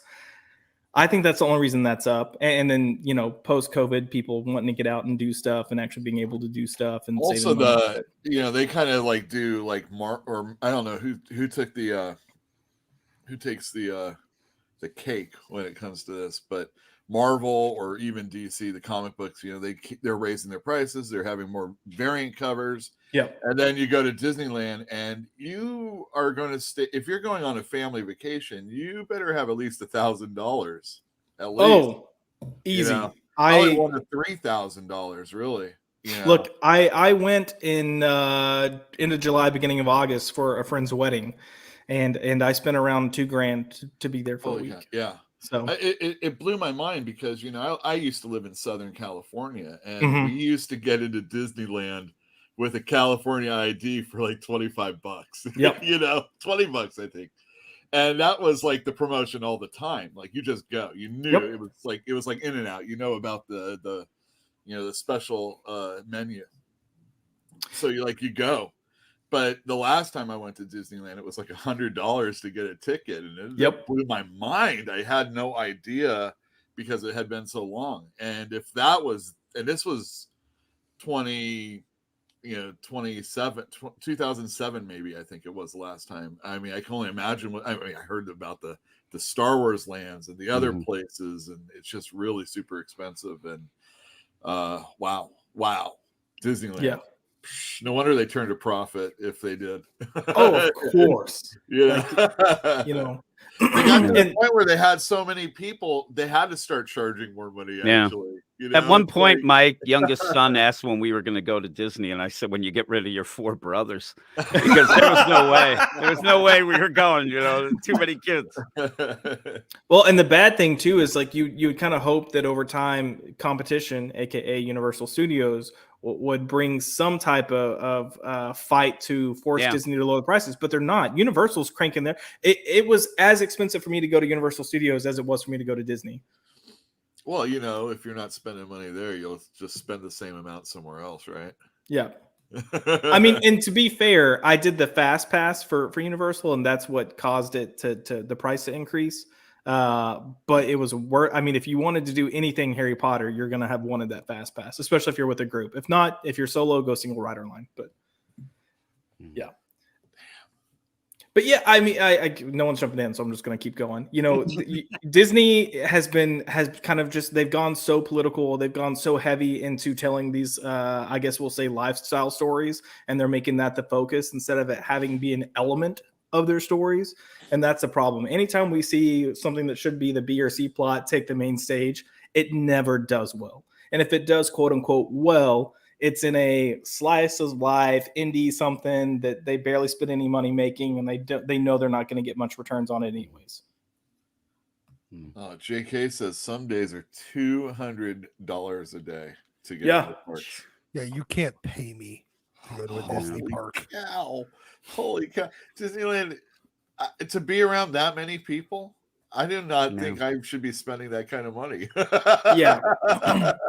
I have a friend that goes 3 times a year, him and his wife. They don't have kids, so it's easier, but I just don't get it. They're obviously fanatics then also. Yeah, they are. Yeah. See, I've always looked at parks like that as there's 2 different types of parks. There's amusement parks, which are going and doing shit parks, and there's theme parks, which are going and looking at shit parks. Disney is a theme park. It's a going and looking at shit park. There's not a lot of stuff to do. I mean, I know they've expanded that in recent years, but there's not a lot of stuff to do. There's a lot of stuff to look at, but I can go anywhere. Doc's I can make an Avatar thing, Doc. Okay. I don't care about that either. Yeah, I don't care about that either. Like the characters in the movie.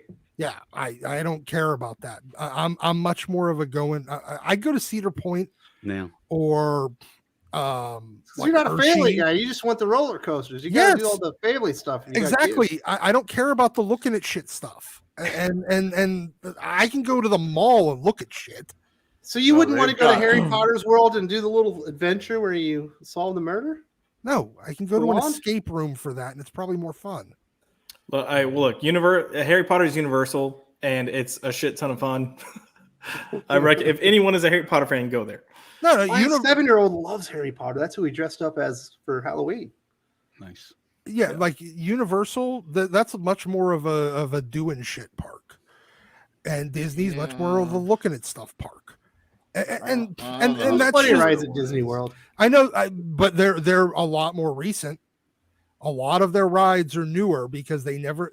Most of for years there was like 4 rides. Everything else was going and looking at stuff. Cal Wile's right, Doc. You don't care about anything. There's a lot of stuff I just don't care about. You get to that age and it happens. It's a matter of me wasting the gray matter on even thinking about half of that. Yeah. It's got to. You're starting to push other things out of your head, and instead of do that, once you lose $123 billion in value, Doc, you probably should start being worried. Yeah. Well, they should. Yeah. And my portfolio, I divested myself of them a couple of years ago, so I don't really care. But Disney is all about content right now, and if this streaming work continues, they'll probably be the ones at the end, right? I mean, they own everything. Yeah. I mean, look, as far as streaming goes, Disney Plus is probably one of the stronger competitors with Netflix. Netflix is still your top dog. Netflix sucks now. Netflix. And they're losing I've a lot of hated it money for too. years, but they've got some things right now. That's too, yeah, like they do as have a far few. as like viewership and hours watched and stuff like that, Netflix is still dominating all the other streaming services. that's like you'll what- have It's no, like I They're Pepsi. still It's the losing brand money. name. Yeah. Agreed. I don't think it's going to last, but like we already know that Disney's getting set up to fully absorb Hulu, and when they do, that's just going to boost them even more because it's going to give them more content depending on how they try to do it. That could be changing too. Chapek was the one that was really pushing just absorb it. Let's have one hub, and I think Iger is wanting to keep things separate because he wants to keep the idea of Disney as something I guess wholesome and pure. And I think he also wants to he wants to be able to tell that they have, triple the subscribers that they do by people that buy all three or bundle them together or all that stuff. It looks better to keep them separate because they're going to lose a lot of customers if people aren't going to just suddenly jump from $10 to $40 for a Disney Plus that absorbed Hulu. They're just going to drop it, and now they go from getting $10 from somebody and $30 from somebody else to only getting $40 from a couple of people. That's okay. You're just going to lose. They're going to end up losing subscribers. Keeping them all. I think you're completely wrong on that. You couldn't be more wrong, Doc. Okay. The consolidation is happening in streaming. It's the same thing that happened with satellite radio. Yeah. You had satellite radio pop up and you had like 6 competitors. Guess what? There was room for one, and they all had to consolidate in the end because nobody was going to pay for 6 different platforms for satellite radio. One platform is all you need. You really need 2 or 3, maybe, streaming platforms to compete with each other. Nobody wants to go out there and have to pay for 6 different platforms to get their access to That's how I feel about independent comic companies also. Exactly. Yeah. Oh yeah. Really only need to be about 3 of them. No, I don't disagree on that. There's definitely not room for the number of streaming services that are out there, but you're not going to get them to consolidate and pay for it. You're just going to end up pushing more people into piracy. Yeah, well, they're going to have to consolidate. You only have to put all their content under one platform. Yeah. I'm like CBS and NBC don't need their own distinct platforms. They should be under one umbrella because no one, Star Trek, this isn't enough for Paramount Plus to work. You know what I mean? Yeah, I agree. No, it's especially the Star Trek they're pumping out. If DS9 was the best one, whoever said that, well, it's a long ways away from that. see, most of them made the mistake by trying to create their own service anyway, where they should have just stuck with licensing their content to Netflix. Netflix was amazing when they had all that stuff there, but now that it's all Netflix originals and some old stuff, there's nothing there to watch anymore. Yeah.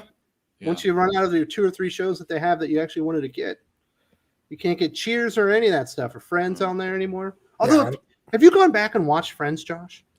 I was never a big fan of Friends to begin with. I liked Friends back in the day when it came on after Seinfeld, but when I try to watch it nowadays, I tried skipping ahead to like season 4 and 6, and it's still not funny. Yeah, no. Chandler's the only redeeming thing about the show. I thought it was okay at best, even when it was airing. So it's worse now. Of course, it's worse now. Ross is unbearable. Ross is definitely unbearable. Doc is the Ross of thinking critical. I don't know about that. Ross is right. I'm messing with you, Doc. You're not unbearable, Doc. Doc would have been a highlight of Friends. I hated every single person on that show. Yeah. Did you like Chandler? I didn't like any of them. I like the air conditioner seasons. Those were really good. If you know what I mean. You like the nipples, huh? That's what it was. Absolutely. Jennifer Aniston and Courtney Cox. They're all over the place. So what do you think, Jim? Are we heading for a disintegration of Disney? It feels like they're going to have to do something different. They just can't keep creating content and losing money over and over. Yeah. Right? Yeah. I mean, they don't seem to learn their own lesson, and they just keep repeating their own mistakes. And when you think they're actually going to change things up, it's just right back to the same old thing. So it's not a surprise. Like you said at the beginning, it's not surprising. They just don't listen to the real consumers. They're just there to throw things out there for whatever people yelling on Twitter and stuff. It seems it is mind blowing because, Can Disney you imagine itself, though, Jim, what? when Disney acquired Star Wars, if Mhm. they had said we're going to create an entire part of Disney World that's going to be Star Wars with our own hotel and everything, I just couldn't imagine a scenario when I wouldn't want to go there. Yeah, I couldn't afford it, but I would sit there and say, man, I want to go there. Right? Yeah. Like I mean, was dreaming. I was like, man, I could take my boy there. We could go through the Jedi training and all that stuff. That would be amazing. and now again, you couldn't pay me to go there. I don't want to bitch for hours about Star Wars, but the idea of, I thought it was a softball deal. I thought it was a can't lose deal. I mean, it's Star Wars, and they ended up destroying it for a lot of fans. I mean, there's some people who still like it, but it just ended up, I didn't think it was anything that could be destroyed the way that it was. And then it happened. Right? It's just, it's mind blowing, actually. You have to actively try to ruin something like Star Wars. Yeah. And they gave it the old college try. Yeah, they did. And they did it the right way. If you're going to ruin it, get the fandom to just kill each other off. Abandon it. Yeah, and then you have people just bailing, and it just became just so negative in No one everything. even cares anymore. You're like, oh, Andor's good. Cool story. Yeah, like you said. And again, the Star Trek versus Star Wars. The reason I like Star Wars is because it was fun. And it was adventurous, and it was something to, dream about, a fantasy tale type deal. And then it became not that. And again, I thought it was a can't lose formula that they lost. And they deserve everything they're getting, in my mind. And hopefully they learn, but it doesn't seem like they'll learn. They even destroyed Pixar. That thing was as, like bulletproof as anything. These are all bulletproof. Yeah, it's Yep. crazy. Yeah, and you've said it a lot of times, Wes. The idea for Disney, for me, is that was always old reliable of, okay, a Disney movie's coming out, a Pixar movie, whatever, this will be something the kids will like. Boom. You didn't even think about it. You didn't have to watch it ahead of time. You didn't have to worry. It was just boom. And then they changed things up. They changed up their winning formula that lasted all that time and just ruined it. So we do have a super chat. Daniel Beatty says Starbrand versus Superboy Prime. Impossible Man versus Mr. Mitzelpleck. I know Dax's nickname is Old Man. Don't overthink it. She's hot. She is hot. This is like, even with the freckle thing going on. Like, she's attractive, but you just got to think there's an old dude inside of her. Kind of weird. Doc, Starbrand versus Superboy Prime. Who you got? Superboy Prime, because the Starbrand, unless we're going with the new universe Starbrand, which I actually liked. Marvel 616 Starbrand is the stupidest shit in history. So Superboy Prime, and I'm going with Impossible Man over Mr. Mixelplex. Mr. Mitzelpleck should be unbeatable, Doc. So is the Impossible Man. But you can't. All you just have to do is not get him to say his name backwards. Well, he's never not done that, right? Exactly. Yeah. How stupid is he? He knows that's his one weakness. He should be invulnerable. Or don't have him turn into a zombie like what happened in Deceased. Apparently he can lose that way too. My goodness. Did you like Mickey Mitzelpleck, Drew? Don't lie. I know you. You liked Mickey, didn't you? Am I on the record? No, no. We're not even Just- streaming anymore. All right, so just like drugs, just say no. Okay, it's just say no. No, I didn't. That Dark Crisis Young Justice was awful. It was like even the pregnant Joker thing was pretty high class compared to that comic book. You know what I mean? That's been my point this whole show. It's like Yeah. the Joker thing, pregnancy. Doesn't even touch. It's all part of the problem, Drew. It's just adding to the issues. It's it's the cherry on top of the shit sundae. Absolutely. Yeah, it is. It just ends up where you want to hand them the Young Justice. When anybody's defending or hating this Joker back, just give them Young Justice and say, we can all agree on this. We'll all come together. It is the unifying force that, Megan Fitzmartin sucks. So there you go. The Joker I know page isn't bad. That was a whole comic and a whole mini series. Yeah. The whole event of bad. That thing ended up being terrible. Jim, I know you didn't want to do this. We're going to hit a little more Star Wars and She-Hulk this time. We had a couple of people popping off in the mouth. First off, we had Slotto Blocktavius, whatever, Dan Slott was talking about how She-Hulk is the most comics accurate TV show ever produced in the history of the world. And we also had Ron Howard come out and say that Kathleen Kennedy really cares about Star Wars fans and goes out of her way to listen to them. Which one of them was full of more shit this week? I think Ron Howard, but Ron, actually, I'll say Dan Slott, because Ron Howard, I don't think really gets what everything going on. He's just seeing it from his little perspective. And, dealing with the Solo movie, which I actually enjoyed, I think, more than a lot of other people. But, did you enjoy Han Solo's name, where it came from? No, I mean, the whole thing, I just watched it and I'm like, okay, that's cool. And went on. At least it wasn't punching me in the balls. But you end up where Dan Slott's just out. The guy starts fights so that he can block people to start fights. I mean, it is the, Ouroboros of an asshole going and just trying to cause problems. And I wrote more issues and this and that. Well, fine. That's you doing that. You think it's great, whatever. But he's yelling at people. He wrote more issues of Spider-Man than anyone ever, and no one thinks of him when they think of Spider-Man. I mean, he's yelling that everybody should get, but he just is trying to cause trouble so he can block people to be cool or something.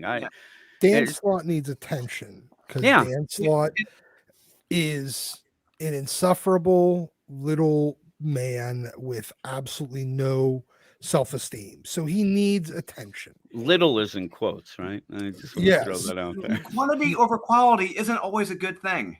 No.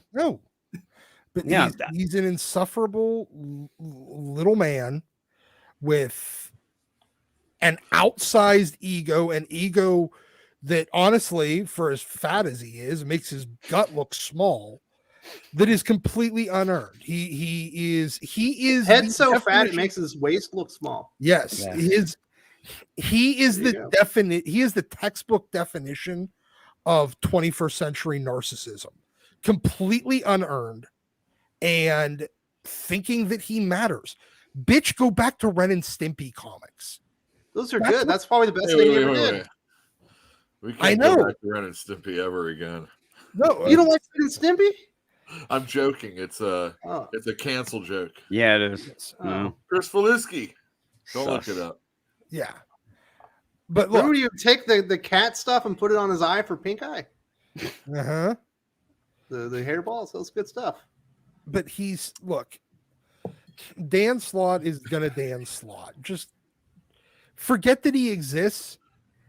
He's one of those people that if everybody actually just forgot he would exist, honestly, I don't think the guy would survive it. Because he has nothing. You think people recognize him like on the streets and stuff? No. I don't think they do. If you know comics, he's a guy I probably could spot out. Well, because he's got a distinct look. Well, yes. He does, but I mean, if you put Cebulski or him in the same room, I think I can tell the two of them apart. Maybe, absolutely. They're the fat guys, but after that, Cebulski's Asian, right? He is. The thing is, if you saw Dan Slott, he's blocking you online. In real life, he's blocking the aisle at the Walmart because he's so big. Yeah. That's what happens. He's blocking everybody. He's blocking the goddamn sun. Walking shade.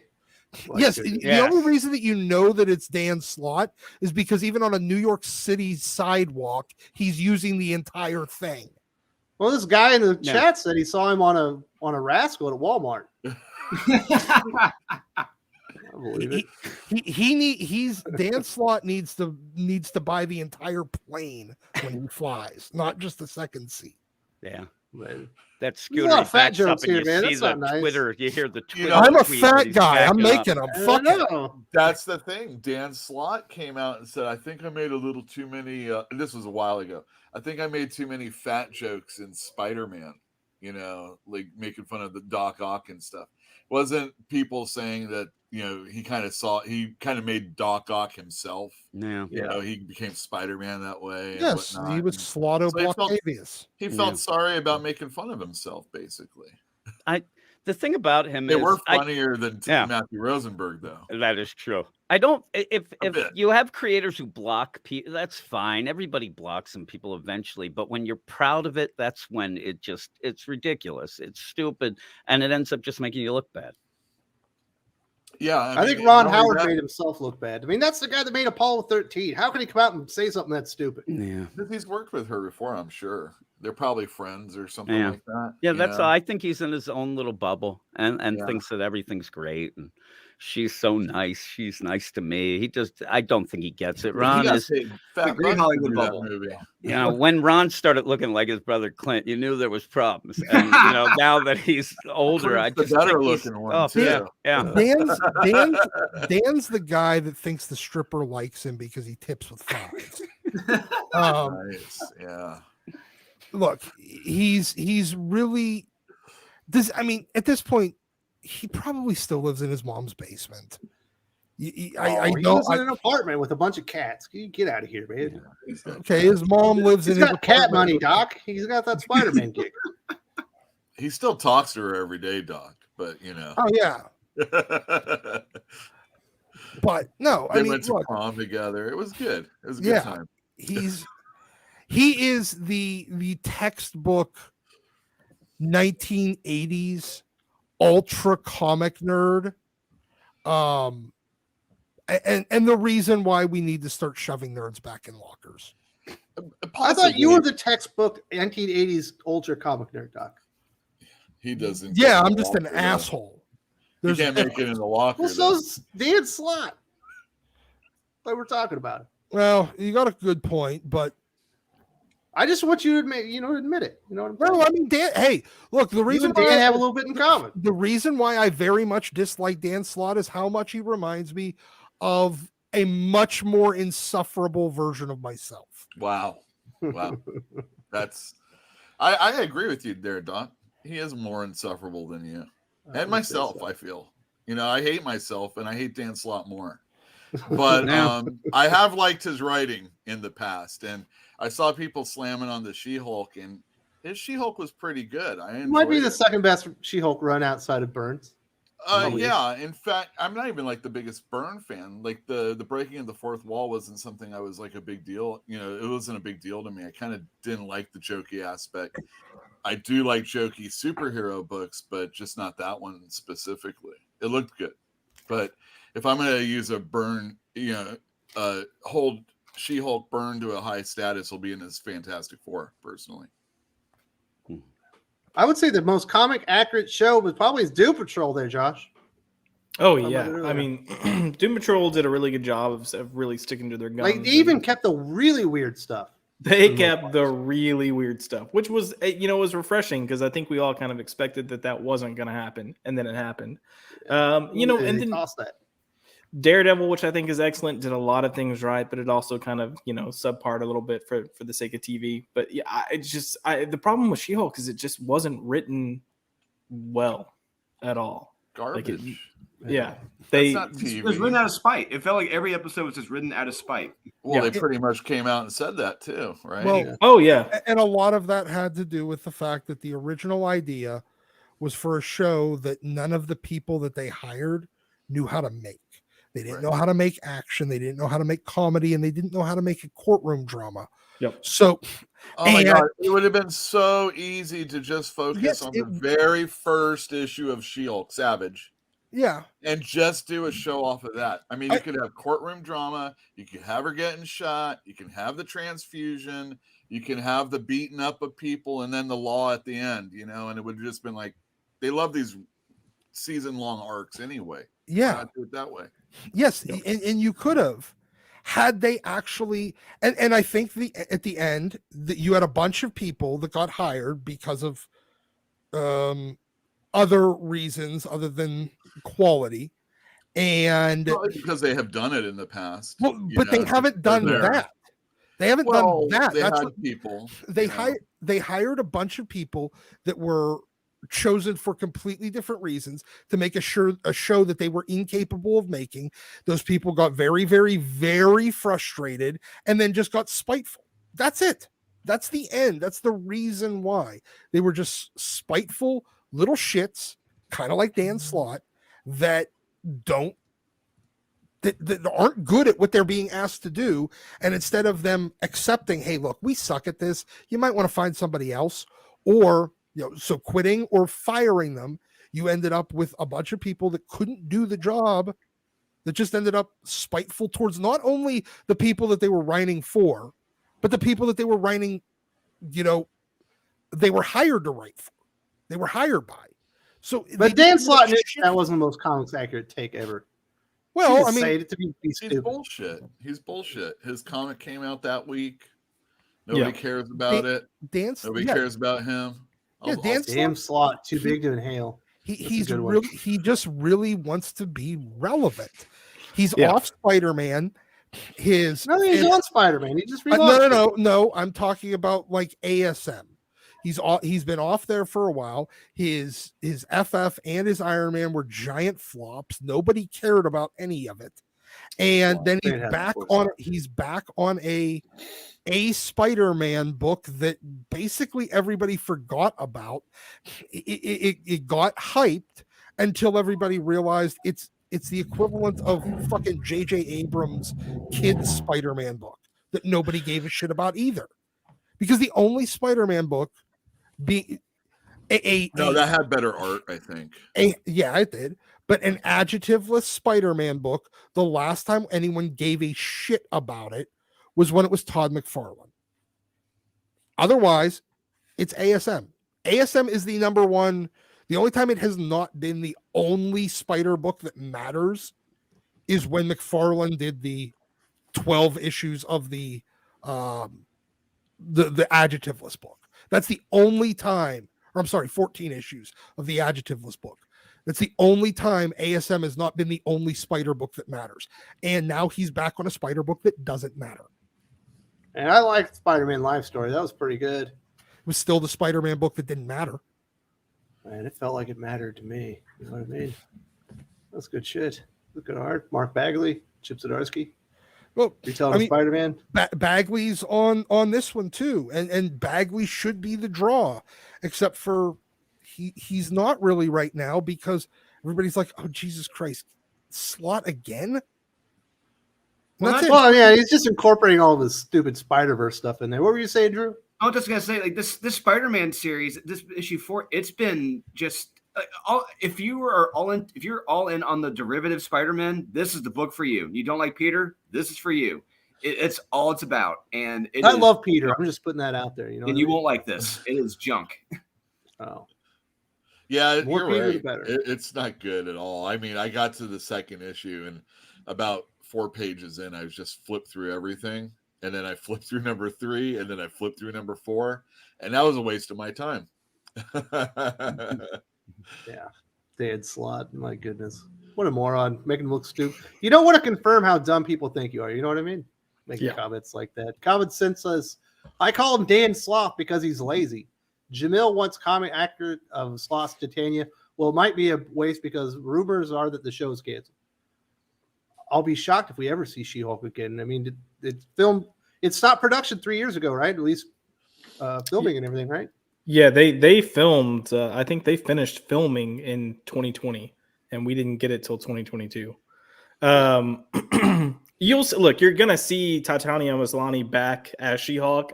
You're not gonna see another She-Hulk series. Like, no way, you can't do that. Kenneth says the main reason for the She-Hulk Star Wars disconnect is not hiring people who are competent, talented, or love and respect the materials. I think that's the big disconnect between all this stuff, Doc. Well, they didn't know the source material. They didn't like the source material. And even if they didn't like the source material, a courtroom drama sitcom would have been easy to write if they actually had any talent for writing courtroom stories or sitcoms. They don't. The only thing these showrunners and writers were competent at was probably just slice of life bullshit for like the CW. That's where they should be doing work. Look, I bet you they knew their way around like a Starbucks. You know what I mean? Yes. I mean, if they wanted to write a sitcom about being a barista, sure, that would be fine. It'd probably be kind of funny. It'd be like a workplace sitcom with baristas. I don't think it'd be funny, Doc. It would probably be insufferable, but they could probably find a target audience for it because that's what they know. This is stuff that they don't know. And look, Marvel had the people to write this show sitting on their couch in their Rolodex right now. And it's Christos Gage and his wife. They've both written they've both written they were producers and writer and the showrunners on the first season of Daredevil. Christos Gage has done a shit ton of superhero comics, and his wife his wife much more though, has done a shit ton of episodes of courtroom and legal and cop shows. Christos Gage has finished Dan Slott's Yeah, he work finishes all the time. Yeah, he finishes Dan Slott's homework all the fucking time. So they could have. You had the people right there. It was the most obvious choice in the world on who to pick. I mean, because they both did Law and Order, and his wife did a shit ton of Law and Order SVU.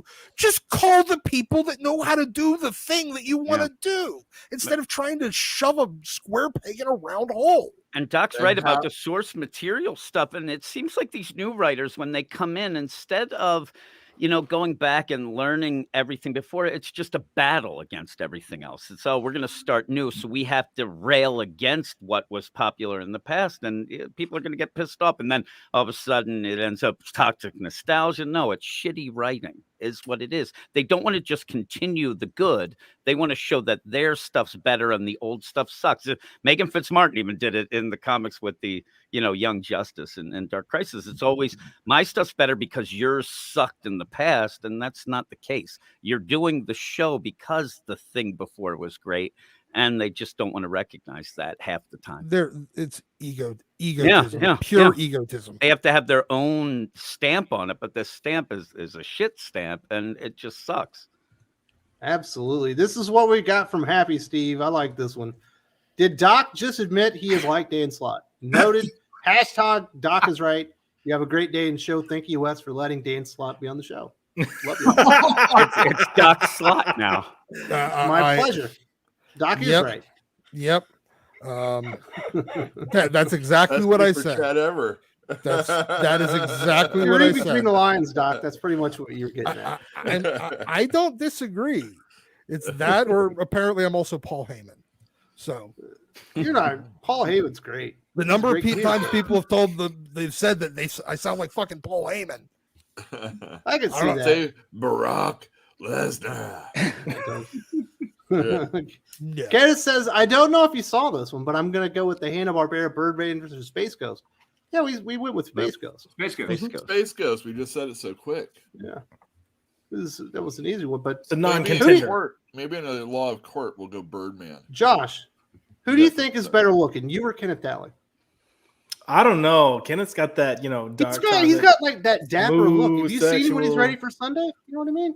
Yeah. Like all Kenneth's got to do is smile at, and you're like, all right, I'm down. Exactly. I think he's got it.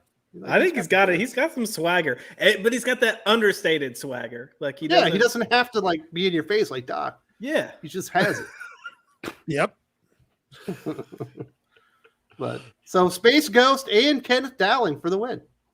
Double dose right there. Yeah. King Leak of Rock Hard Comics. Howdy, just started watching recently. I finally got to catch a stream. Love your work. Keep up the good work. Thank you for your fiber service. Well, thank you very much. I appreciate you coming in here, and I'm glad you got to catch a live stream. We are here live every Saturday, except for a couple of times here recently when I came off vacation and obviously for New Year. But we do this pretty much every Saturday morning at 10 a.m. Eastern. Glad to see you here, sir, and I'm glad you were enjoying the contents of the channels. Let's get one more in here. Should we talk about the comic book shops closing? Yeah, but Drew, obviously you work around a comic shop with Comics Elite. You're a comic book creator. It sucks. We're seeing more comic book shops close for 2022, and I think we're going to be seeing this a lot in 2023. Did Drew leave? Drew left. When did Drew leave? Comic store owner here. All right, what do you think about this? I'll tell you what I think about it. Number one, if you are a store and you're only selling variant covers that you got the companies to allow you to make, and you're selling them on the internet, you're not a store, so I don't care about you. If that's the only thing you do. That's one of my resolutions right there. You can call, I'm calling you on calling it right there. If you're a store that's only been around less than 5 years and you're calling it quits, were you ever really a store? Things are tough, man. I opened my store when the first recession in the aughts happened, and it's tough, but you gotta work hard. And if you can't, if you're the only person like I am right now in my store, we downsized, and I'm the only why are you in comics? And then I also have a little bit of a problem with comics that are you comics and games? Are you games and comics? So there's like a lot of things like that. So like, it's what are you really a comic store? Are you something that sells comics also? And you got to know your clientele. You got to know your base. And if you're picking up stuff for whatever reason, you gotta adjust properly. And we're gonna see comic stores close. We always see comic stores close because. And I know we've heard on Perch's videos when he's been on the show here. People that own stores probably shouldn't own stores. I'm definitely a person that shouldn't own a store, but I've worked in comics so long that I'm able to fake it really well. But depending on where you are, your spots, if you don't know how to put it out there for everybody, if you don't know your area, if you don't know how to get the clientele, you're doomed from the very beginning. And I would recommend not starting. There you go. That's my comic stuff. That's my comic talk, store talk. Man, 2023 Yule is sassy. Owners, yeah. Well, and not only that, He's but had enough. Are you going to stores that have back issues and plastic cases that you can't break open? What good is that? What good is that comic book? It's a good for a 9.8. It's I understand, and I'm not trying to that'd be saying, "Oh, Josh, you aren't a comic collector because you got all those omnibuses behind you." I'm not saying that, with the CGC. There's reasons to have it done, but if you're just looking to move it, it's just so rude to not be able to touch the comic book I'm actually purchasing. I just can't stand this stuff anymore. It's the things that are ruining the industry right here. This is the reason why.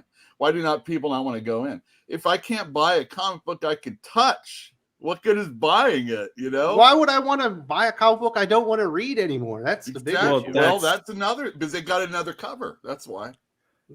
So now you're a store and you got all these covers of all these comic books, and then 1 week happens and you don't sell any. And and it goes on for a while. It's tough. I hate owning a store. I love owning a store. It's very gratifying in my heart. But as far as depending on making money to continue, that's an element of me I never really ever wanted to care about in life. It's the more keys you have on your keychain, the less happy you are. And I got a lot of keys. You got the key to my heart is what you got. Well, I'll second that. Bam. Excellent. I appreciate that. Yeah, awesome. So, Drew, can we hear you? What happened there? We can't hear you. We still can't hear you, Drew. You might have muted your mic on accident. I'm good at lip reading. I can do. He's not on mute. Screw all of you. Drew, do you know sign language? How dare you talk about sign variant for you. Okay.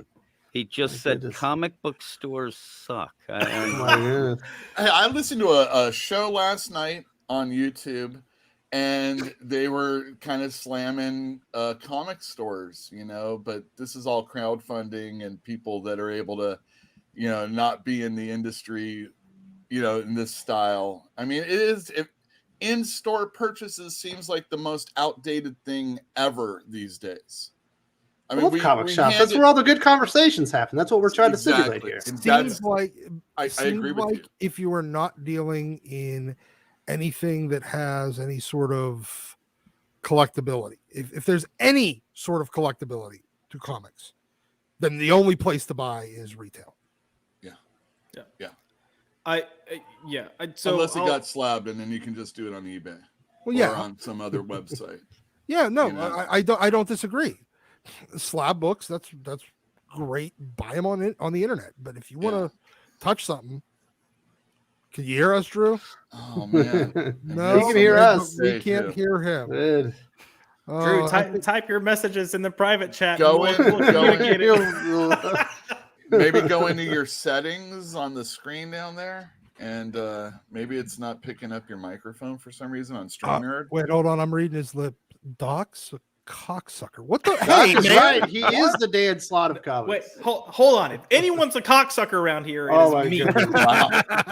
Stop stealing my thunder, you asshole. I thought there were goodness. things that never mind. What I was gonna say is I talked to my LCS owner quite a bit, and I think there's a lot of things that are kind of hurting his shop right now. I mean, they took on gaming a few years ago just because they kind of had to Almost kind all of of them have supplement. to now. Yeah, but right now, it's like he's talking about how I would say about a year and a half, 2 years ago, they really started pushing indie comics really hard because they were concerned with the direction of Marvel and DC. And they really tried to get people to rally behind it. And then you had a lot of your good indie comics take their breaks. And he was talking about how that hurt because once they took their break and came back, you'd given those customers a reason not to come back. So they didn't pick up those indies. And then people don't feel like they can invest in the big two. They don't feel like the big two are either delivering stories that are worthwhile or they don't trust that a good story is going to end well or keep with the same team or keep the same plan. So they've had a lot of fall off from there, but they're also suffering right now just because of all the like shipping costs and everything. Like the one thing I'm hearing from him right now is stuff coming in from Diamond and like they're getting packages and the shipping costs that's I guess the receipt of shipping costs that's in that box is not for that box. And then they're trying to go through and map out. And there's a lot of just weird stuff going on right now. But, comic shops are getting nickel and dimed and they don't have the money to be nickel and dimed. So the margins are nickels and dimes already. Yeah. The comic industry itself doesn't understand. It's lost the plot on what made it successful. Yeah, it completely has. It lost the plot on customer psychology, on what the reason why a certain book can grab somebody, how to gain new readers, and how to retain existing readers. It thinks that everyone is a captive audience. It thinks that it's CBS. It thinks that it's NBC. Or Fox Television or ABC, where, well, you're still going to flip on the TV, even if you just let it kind of run in the background, and it'll keep our Nielsen ratings up and everything like that. They forget that when you finally are able to get a reader, because getting a new customer is hard. It's an investment. It's expensive. It's difficult. But when you get it, the ability to retain that reader, it's not that hard if you just do some basic stuff. Like, for instance, you give them a reliable product month in, month out. You don't give them opportunities to rethink their purchasing habits.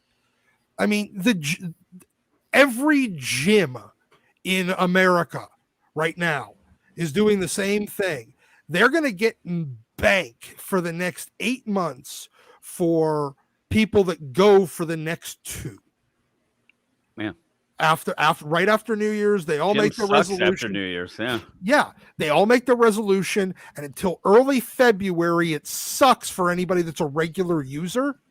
But it's great for the gyms because for the next 6 months after that, people are going to keep that membership and not use it. Mm-hmm. And that's how they get. But you know what? If those gyms didn't have the guys that get pissed off right now because of the 350 new people in there every day that were going there 3 times, 4 times a week, those are the reliable customers that keep that gym running. But you never give them the opportunity to rethink their fucking membership. That's what Marvel and DC do every single time they relaunch, every time indie books take a break. Hello. Oh, we got Drew. Hey, finally, Jesus. Yes. You're on your phone, aren't you? Yes. I know. Oh wow, what a trooper! Who is that? Okay. Goodness, Drew. What were you saying there, Drew? About I was going to say. So Sean and I, we found out about this over a week ago from Frankie's, and we were talking because we know the store, we know the guys, we work with them, we've seen them at countless shows, but we were when you start off owning a store, it's a lot of robbing Peter to pay Paul. It's a lot of that, and it looks like after a point it's supposed to end, but it looked like this never ended with Frankie's. It was a lot of robbing Peter to pay Paul. Constantly throughout the years. If you look at their bill, what they're paying, who their creditors are. And the other big thing that we noticed was that it was the Penguin Random House bill. That was over $200,000 to Penguin Random House Marvel. Oh yeah. And so a little behind the scenes stuff. When you're doing a variance, and you owe a bill like that to Marvel or whatever, they are like, it's like the scene in Goodfellas. Oh, house got struck by lightning, huh? Fuck you, pay me.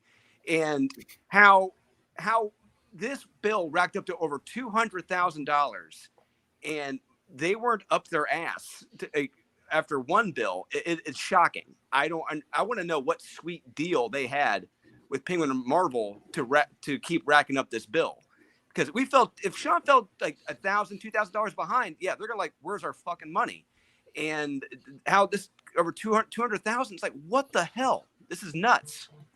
I don't know how they do it, because like I go crazy when I'm like, oh my God, I don't have this extra $1,000, for whatever. I mean, I have like a pool that I hate dipping into of money, right? Yeah. And like every once in a while I have to dip into that, and my ass is clenched for the entire month until that gets the rainy filled. day money. Yeah, exactly. And I don't know how people can.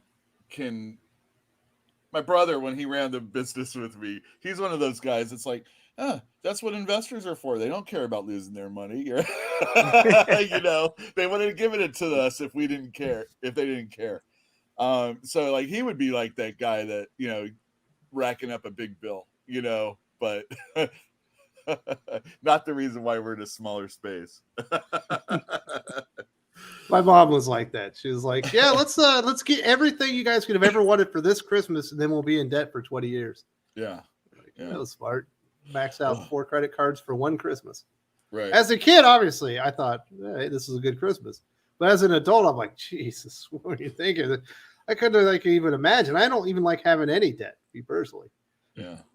I'll have my car paid off. I mean, you have to own a business. There has to be some debt, Mm-hmm. obviously. Yeah. I mean, very rarely is there. I'm talking about personal debt. Yeah. I would like even having like a credit card debt going on. But yeah, well, if you look and at even guys, then, a lot of times people will, they'll mortgage their house on the store, depending if, I've seen that happen. It's, the store goes down. Where's your house? Yeah.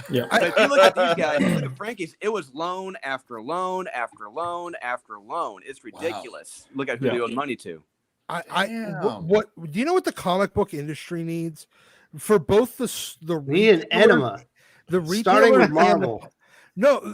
For both the retailers and the publishers, they need somebody like a Jake or John Tapper from the bar. You're going Jake the Snake Roberts. No, John. I was right there with you. John Tapper from fucking Bar Rescue to come in there and yell at them for doing stupid shit. And how to run their. Why do you keep buying these Gordon Ramsay variants? Just show up and be like, put 2 pieces of bread and like, what are you? I'm an idiot sandwich. Yes, exactly. Yeah, I was more like if Gordon Ramsay, that'd be a little bit cooler for me. I'm watching Hell's Kitchen right now. It's a good show. Great show. Still classic. You need LCS Rescue. LCS Rescue. That would be a good streaming show. I thought Perch was going to do that, and he just cares about Texas stores now, from what I hear. I guess he's been saving some stores that are having financial difficulties. Yeah. I think this is going to be something we see a lot in 2023. Unfortunately, yeah. Like, and what I'll say too is I one thing I hear about from not just my LCS, but some of my comic shop owners from LA that I know is a lot of people are coming in trying to, bargain or nickel and dime on things as well. Just, they can't afford it right now. Like, don't. If you can buy it, just buy it. And I know a lot of present day comics are not great. And I get if you don't want to spend money on that. I've cut back on that a lot. but I've also made a point to go in and try to buy as many trades as I can, as many omnibus as I can, whatever I can do to help them, because they need help. And I guess my point of this is what we're seeing here is just the beginning. This year is going to be incredibly rough on comic shops, and if you don't want to lose them, you have to keep them here. So yes, I get you might be able to get something cheaper on Amazon. I get you can go and order it or whatever, but if you can afford to just pay that extra money, get it from your shop if you can. They desperately need it right now. And I tell people, like, we have a Patreon page. And I tell people, like, I know there's people out there that I can't put another comic book in my collection. I can't put another trade on the shelf. Put some money in their PayPal or something like that. Your local store, your local. It's the thing you might do. In fairness, my trade paperback and my hardcover / omnibus shelves on my bookshelves are actually full. I just need to have more bookshelves. And my filing cabinets are almost full. But I mean, there's ways. I hate when you see stores get to the point where they're talking about like GoFundMe's. And we saw the Fat Jack's Crypt one, not too long ago. And the scenario that they have laid out doesn't suggest that they're getting out of their problem, and they're only asking for a certain amount to get them out of this problem. Not the entirety of it. And the thing is that if you can't sell new comics to pay your week, then what the hell are you carrying new comics for? And what the hell are you ordering? Yeah, and that's the thing. You can't figure out every single person that comes in and gets something and then +2. And if it's not +2, then it's +1. Yeah, or whatever it needs to be. What I mean? Here's the problem. And this comes back to the publishers. The publishers have targeted these, with their ratio variance that is targeted towards the hardcore whale customer.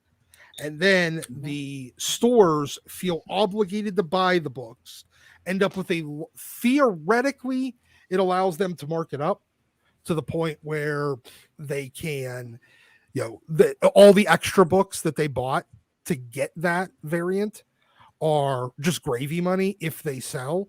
They can afford the risk. Yeah, but now those same whale customers are dipping out of the variant market. They're not buying them the way they were 2 years ago. They're not going for the 1 in 50s or the 1 in 100s or the 1 in 250s. They're just saying, you know what? I'm good. I'm good with the A cover.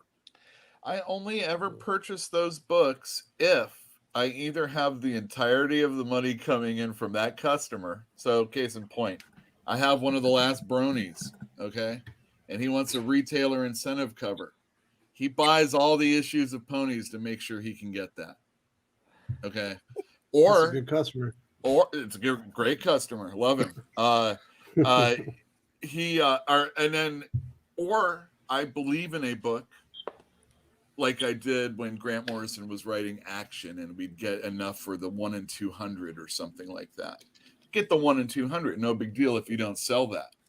But never reach so high that you can't make that money on just that one comic book. I think a lot of those retailers feel like if I don't do it, that customer's just going to go to a different shop that will do it. Your customers are already telling you they don't want it. I know. You know what I mean? You got to listen to them. I mean, and sometimes what it is looking at the till at the end of the day.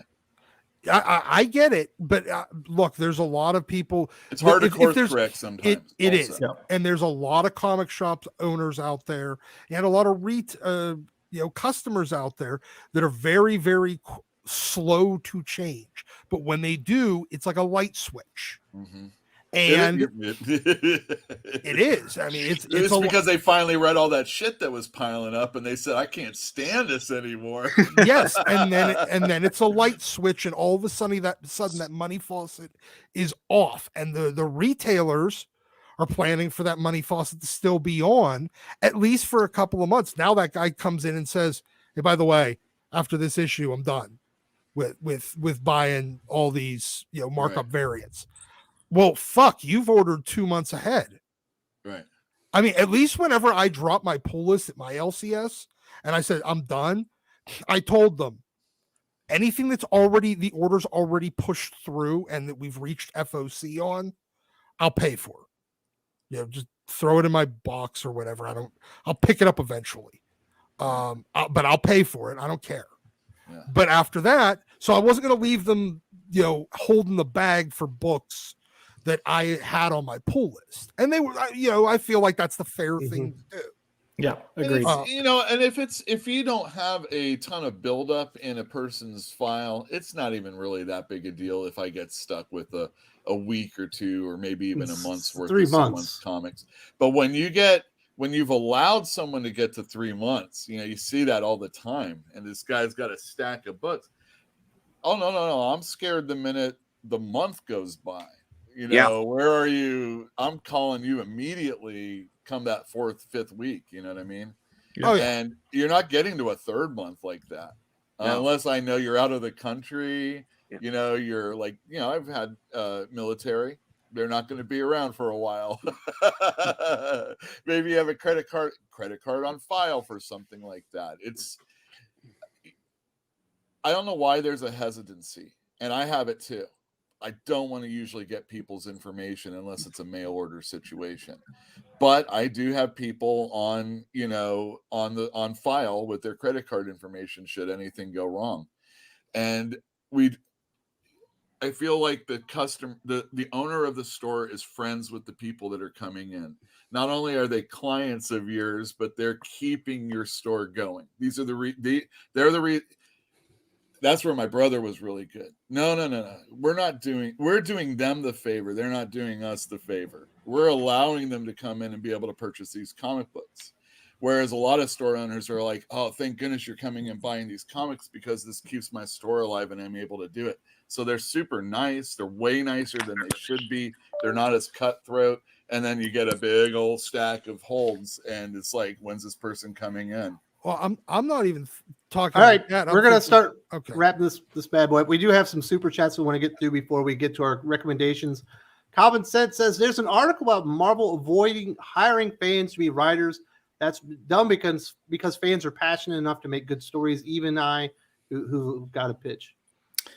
I wouldn't say it's dumb. I mean, there's a lot of people that think they have good ideas, and there's a lot of people that think they can write. And unfortunately, Going out of your way to hire people that specifically don't like the material, I think, you know, if you can get somebody that's qualified as a good story that loves the material, they're going to do a better story, I think. Having a fan isn't as, you know, look.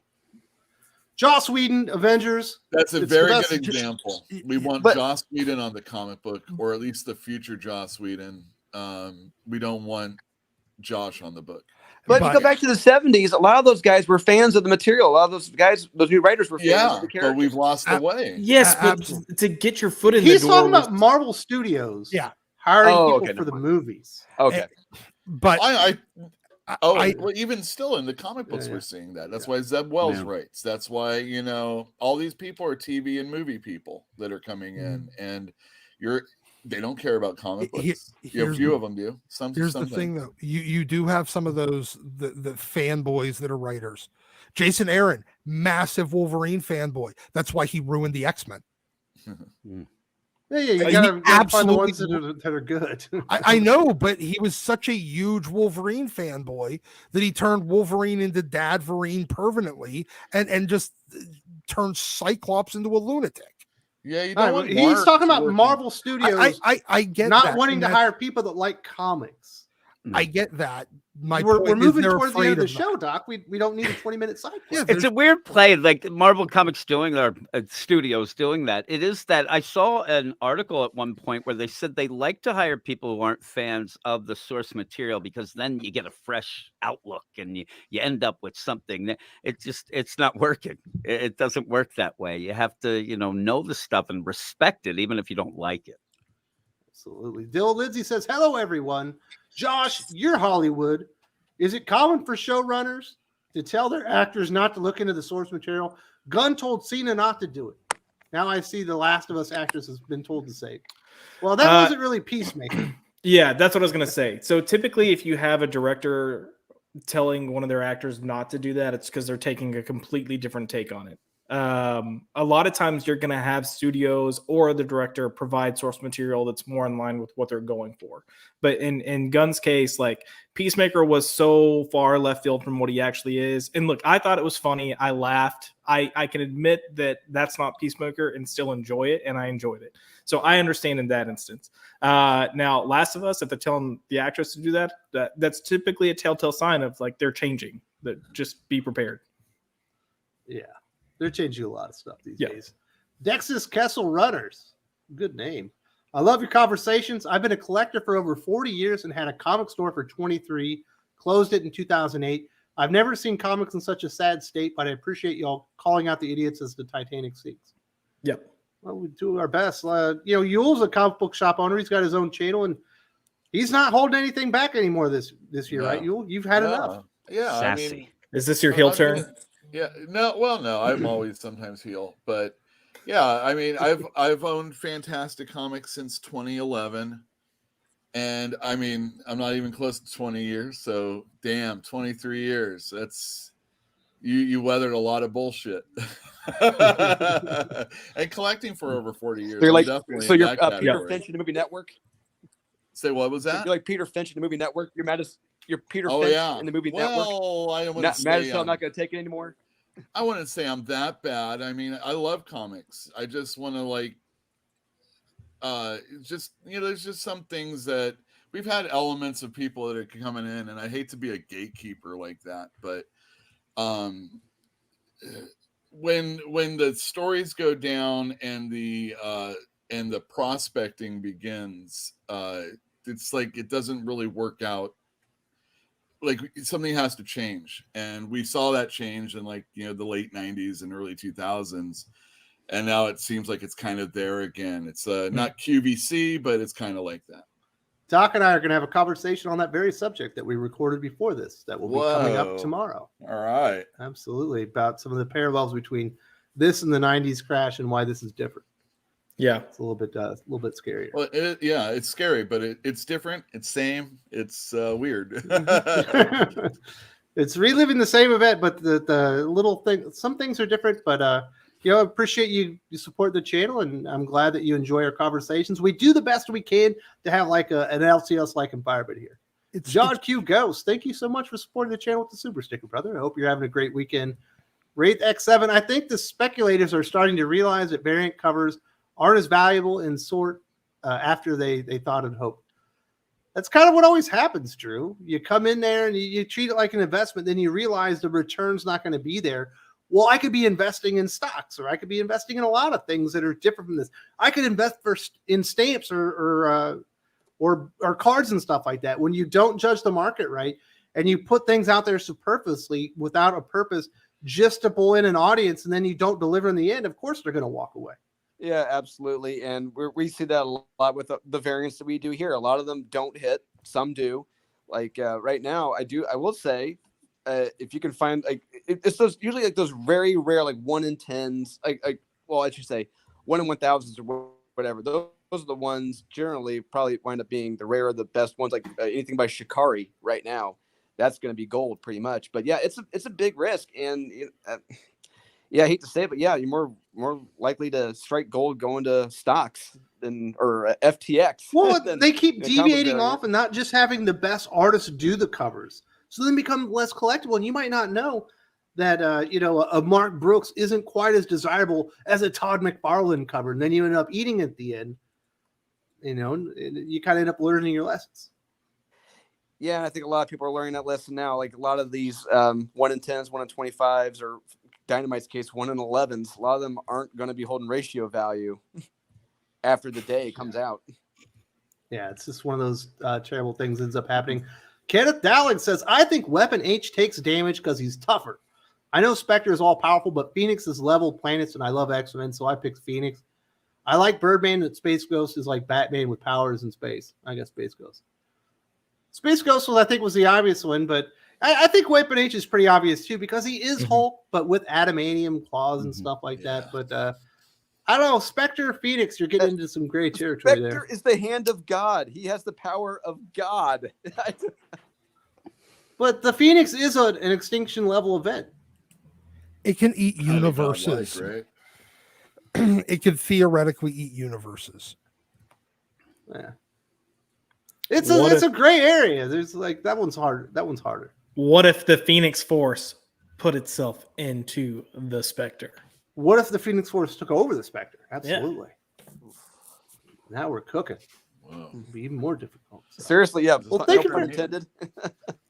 Thank you very much for supporting the channel, Kenneth. Really appreciate that. Hope work is going well, and I always appreciate the superhero and supervillain fights. We always have good stuff on that.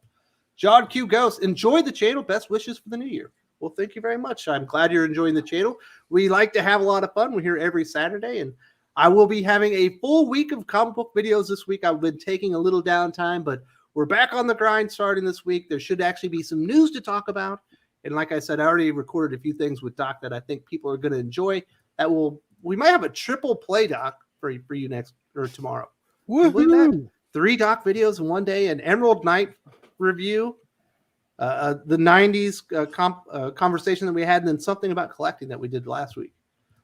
My goodness. People, if they don't like Doc, and there's a lot of them out there, Doc, they're not going to like tomorrow. Fuck them people.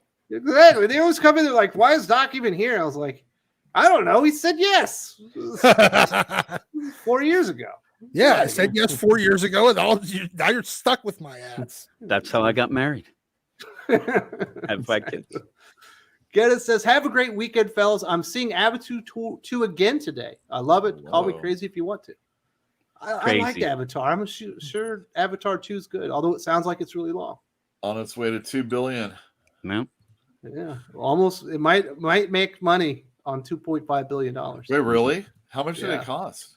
A lot. Well, they filmed all 3 They or filmed 4 the rest. sequels Yeah, okay, together. so I think it's- that's James Cameron said it had to be like the highest selling movie ever Yes. to break even, was one of his Yeah. quotes. So But he I has think to- after that, has it's to going to be beat easier. himself, basically. I think Yeah, the and rest of it, Money in the bank. yeah. I think all the rest- official numbers that came out said as long as it passes $1 billion, it will be profitable. No, with that, I mean, which it's done. So Yeah. Mhm. Damn, But- Cameron. Oh, Yeah. that's crazy. He's a good Even director. if you don't love his stuff, you just got to look at it and marvel. I mean, yeah, I his think they movies came are- down. crazy. I think they came down to say that the just the production budget for this specific Avatar was like 400 and something million, which is Yeah. it's just a lot. It's Hollywood accounting. They're just making this one need to make all this money. It's just Hollywood accounting. Don't worry about it. I think this is kind of like solidifying him as like, one of those directors that He's like, done if he isn't Avatar, already- Titanic, and Avatar Yeah, 2, exactly. Terminator 2. Yeah. Terminator. Aliens. I mean, Aliens, yeah. Avatar he was 2 already is there. kind of like Titanic 2. Just throwing that Yeah, out there. Exactly. Seamus McCallahan. Man, that dude must be from Scotland. That's a good name. I'm glad you weren't swatted for your bad takes today, Wes. Have a great week, panel people. Man, you wouldn't want me to get swatted like in the Philippines. I think they would probably just shoot. No. Probably. You know what I mean? They wouldn't It's even pretty knock. dangerous. They wouldn't Yeah. knock. They just start shooting through the walls. That could not go well, but I hope you have a great weekend. And hey, we all have bad takes. I'm willing to own that. Kenneth says, glad I picked a fight that challenged you. Huh, Drew? Do better. Just kidding. Later, guys. Yeah, Drew, do better, Drew. Yeah. Gosh. That's been my Expected phrase all last year. Just Drew, be better. So yeah, I'm working on it. Man, it's 2 a.m. in Japan for Maya. We're about to end this bad boy. Let's get to our comic book recommendations. The comic books that you actually want to be reading this week. You own a comic book shop. You're not going to be recommending the Pregnant Joker story. What should people be reading? Well, comics came out this week that I enjoyed. I enjoyed Spies Superb by Matt Kent. It's a Dark Horse comic that does cost $7.99 for the first issue, but it's thick. It's got his art, so if you aren't a fan of Matt Kent's art, I can understand He's that. definitely a little different. But his stuff is almost always great and always a good read. He's worked for a bunch of different companies, but it sounds like he's dedicating himself to Dark Horse right now. Yeah, he's got his own imprint there. Yeah, something Flux, Mhm. whatever. Flux it. I also enjoyed FF number 3, not as much as the previous issues, but It also references a John Byrne Fantastic Four where Johnny was on his own. So you should pick that one up also, 233. I'm reading a bunch of magazines about comic books or comic book creators. Back Issue is a really good one for that. Right now I'm doing Jim Starlin's Dreadstar. And then I like Danger Street. I know you guys aren't that as big a fan, but I did enjoy the first issue. So number 2 comes out next week. Thank you very much. Definitely be checking out Fantastic Comics on YouTube, supporting Yule because he is not taking it anymore, and he's going to let the comic book industry know that he's had enough this year. Going to be some fun stuff. Definitely, once again, our hearts and prayers and thoughts are all that good stuff. The good vibes are going out to AL and her family. I believe they're still in the hospital right now. Sounds like it's not a very good experience. Hopefully things get better, and you're seen by the doctor very, very soon. We have James Hannafin coming in saying Pennyworth on HBO Max is definitely worth watching, Josh. I've heard good things about it. I haven't watched it, but I've heard good things. I heard it's the most comic accurate television From Dan show, Slott? period. Dan Slott pulled that one. Definitely, if you're interested in that one, definitely check it out. I watched the Gotham show on Fox. It was all right. Oof. There's some parts of it all right. You know what I didn't like was Fish Mooney. Ugh. That was enough to make you not want to watch. I didn't like the crew at the time at Batman News when that came out. We all universally hated that show. Look, Man, this because you guys are some hateful people. Gotham was one of 3 shows. It was either a show about a very ineffective cop. Are you interrupting the channel for this, Doc? Well, we're wrapping it up, buddy. Gotta do it. 2 more points. Actually, only one other. Or a show about Batman growing up to beat up geriatrics. Sally Akibe says Nightwing 100 and Batman Superman World's Finest are amazing. Absolutely. Batman Superman World's Finest was number 1 in my best comic book list of the year. Nightwing's been good. The only problem is it doesn't go anywhere. That's the big problem. Josh, what are you recommending this week? So the only thing that I picked up that I feel still excited for is just Joe Fixit right now. That was so good, wasn't it? So I haven't read Batman yet, and I was hoping he would recover, but apparently it's not happening. And then I'm sorry, but I purchased the Pregnant Joker for the sake of the show. Well, I appreciate you taking one for the team there, buddy. Other than that, I'm trying to get back into focusing on writing so I can try to get some good stories out there. How about that? Very nice. Be a part of the solution. Sally Akibe, please let me know what I can do to be a guest. Well, you've already emailed me. I promise you I will get back to you. I've been, just take a little time down trying to catch up right now. But we'll see what happens. I'm sure you'll be on the show. I really appreciate all the support. And if you like to talk geek stuff, this is the place to be. Drew, Comics Elite, you've got a Kickstarter coming up. You've got all the success of Merc Publishing. Born of Blood, everyone is learning to know the name Dolan. What comic books are you recommending? We're not doing our video this week. It's going to be next week for Best of the Week. Yeah, so I got a fan letter from this guy's name is Tim Tyler. He's an actual artist. He's been in the business for like 30 years. He was an inker for Tim Vigil. He loves our channel. He sent us a letter saying like, hey, you guys have too many mez. You need to read some good comics. So he sent us a care package of all the stuff he's done, like all of his magazines, his Kickstarter stuff. You want to talk about a great storyteller, great artist? Tim Tyler is it. Holy crap. Go check out his Facebook page. It's Rat House Comics. You can buy the stuff from that Facebook page. This guy is the shit. I'm not gonna lie. That's not hyperbole. He is an amazing storyteller. Do check out Tim Tyler, guys. And I talked to Sean. Sean was blown away by his stuff. We're gonna try to do some stuff with this guy in the future.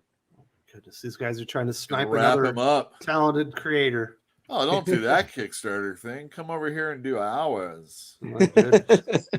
Very well. Thank you very much for the recommendation. Carrie Nerdy Girl Creates is recommending Sakamoto Days Volume 5 and Go-Go Loser Rangers Volume 2. That's a thing? Yeah, It sounds like it's really like a satire Yep. of Power Rangers. It is. I'm reading it. I'm reading Volume 1. Nerdy Girl. Mhm. I thought you didn't Volume 1. understand satire, Drew. So that was me. Now that's Josh. Oh, Josh Josh. is the tone deaf guy over there. Okay. Thank you very much to Carrie. If you like manga, definitely go check out her channel. She's a great person, very interesting with the commentary there. HH from Sigma Comics. Shout out to Wes and the top comic book experts from Fan Expo New Orleans. All right. My goodness, they're back in the dirty South. Get a little gumbo. I kind of like that. Sounds a new good. year is afoot, which is exactly what people lose by kicking dogs. Boom. From the Calico. Definitely going to be supporting Here Comes the Calico, which is going to be in your comic book shop soon. The guys at Sigma Comics are going to be distributed by Diamond very soon. So congratulations on that. All right. I'm glad that you're in the area for Fan Expo in New Orleans. If you're going to be there, definitely go check out the shop, or I'm sorry, the booth that they got. You will definitely be picking up a comic book because HH is a very good salesman on that, and really appreciate those guys support the channel. Jim, what are you recommending this week? It's a tough week. I'm going was to a go tough week. with Nerdy Girl. Go Loser Rangers is really good. It really is. It's a twist on the Power Rangers, so it's not just a copy of it. You kind of have the bad guys being kind of crazy focus deal, and I like that. But also, I'll go. It's not a cop out, but I'll go with Yule's suggestion of if your comic store has a Patreon or a, whatever, fund me and stuff like that, do that. A week that didn't have a lot of great books, maybe support them just for being there. So that'll be my deal. But I said go Loser Rangers is good. It's fun. All All right. right. If you like the satire of Pregnant Joker, you might like this better because I've heard it's good satire. Yes. It's actually a good parody. So I want to say thank you very much to the panel and everyone for joining us today. We had a very lively, courteous debate going on in the chat. Sounds like everyone was having fun with the geek comments. Thank you so much to everyone for supporting the channel. We'll be here right next week. We'll be right here next week for the Comics Aficionados. My goodness, I'm stepping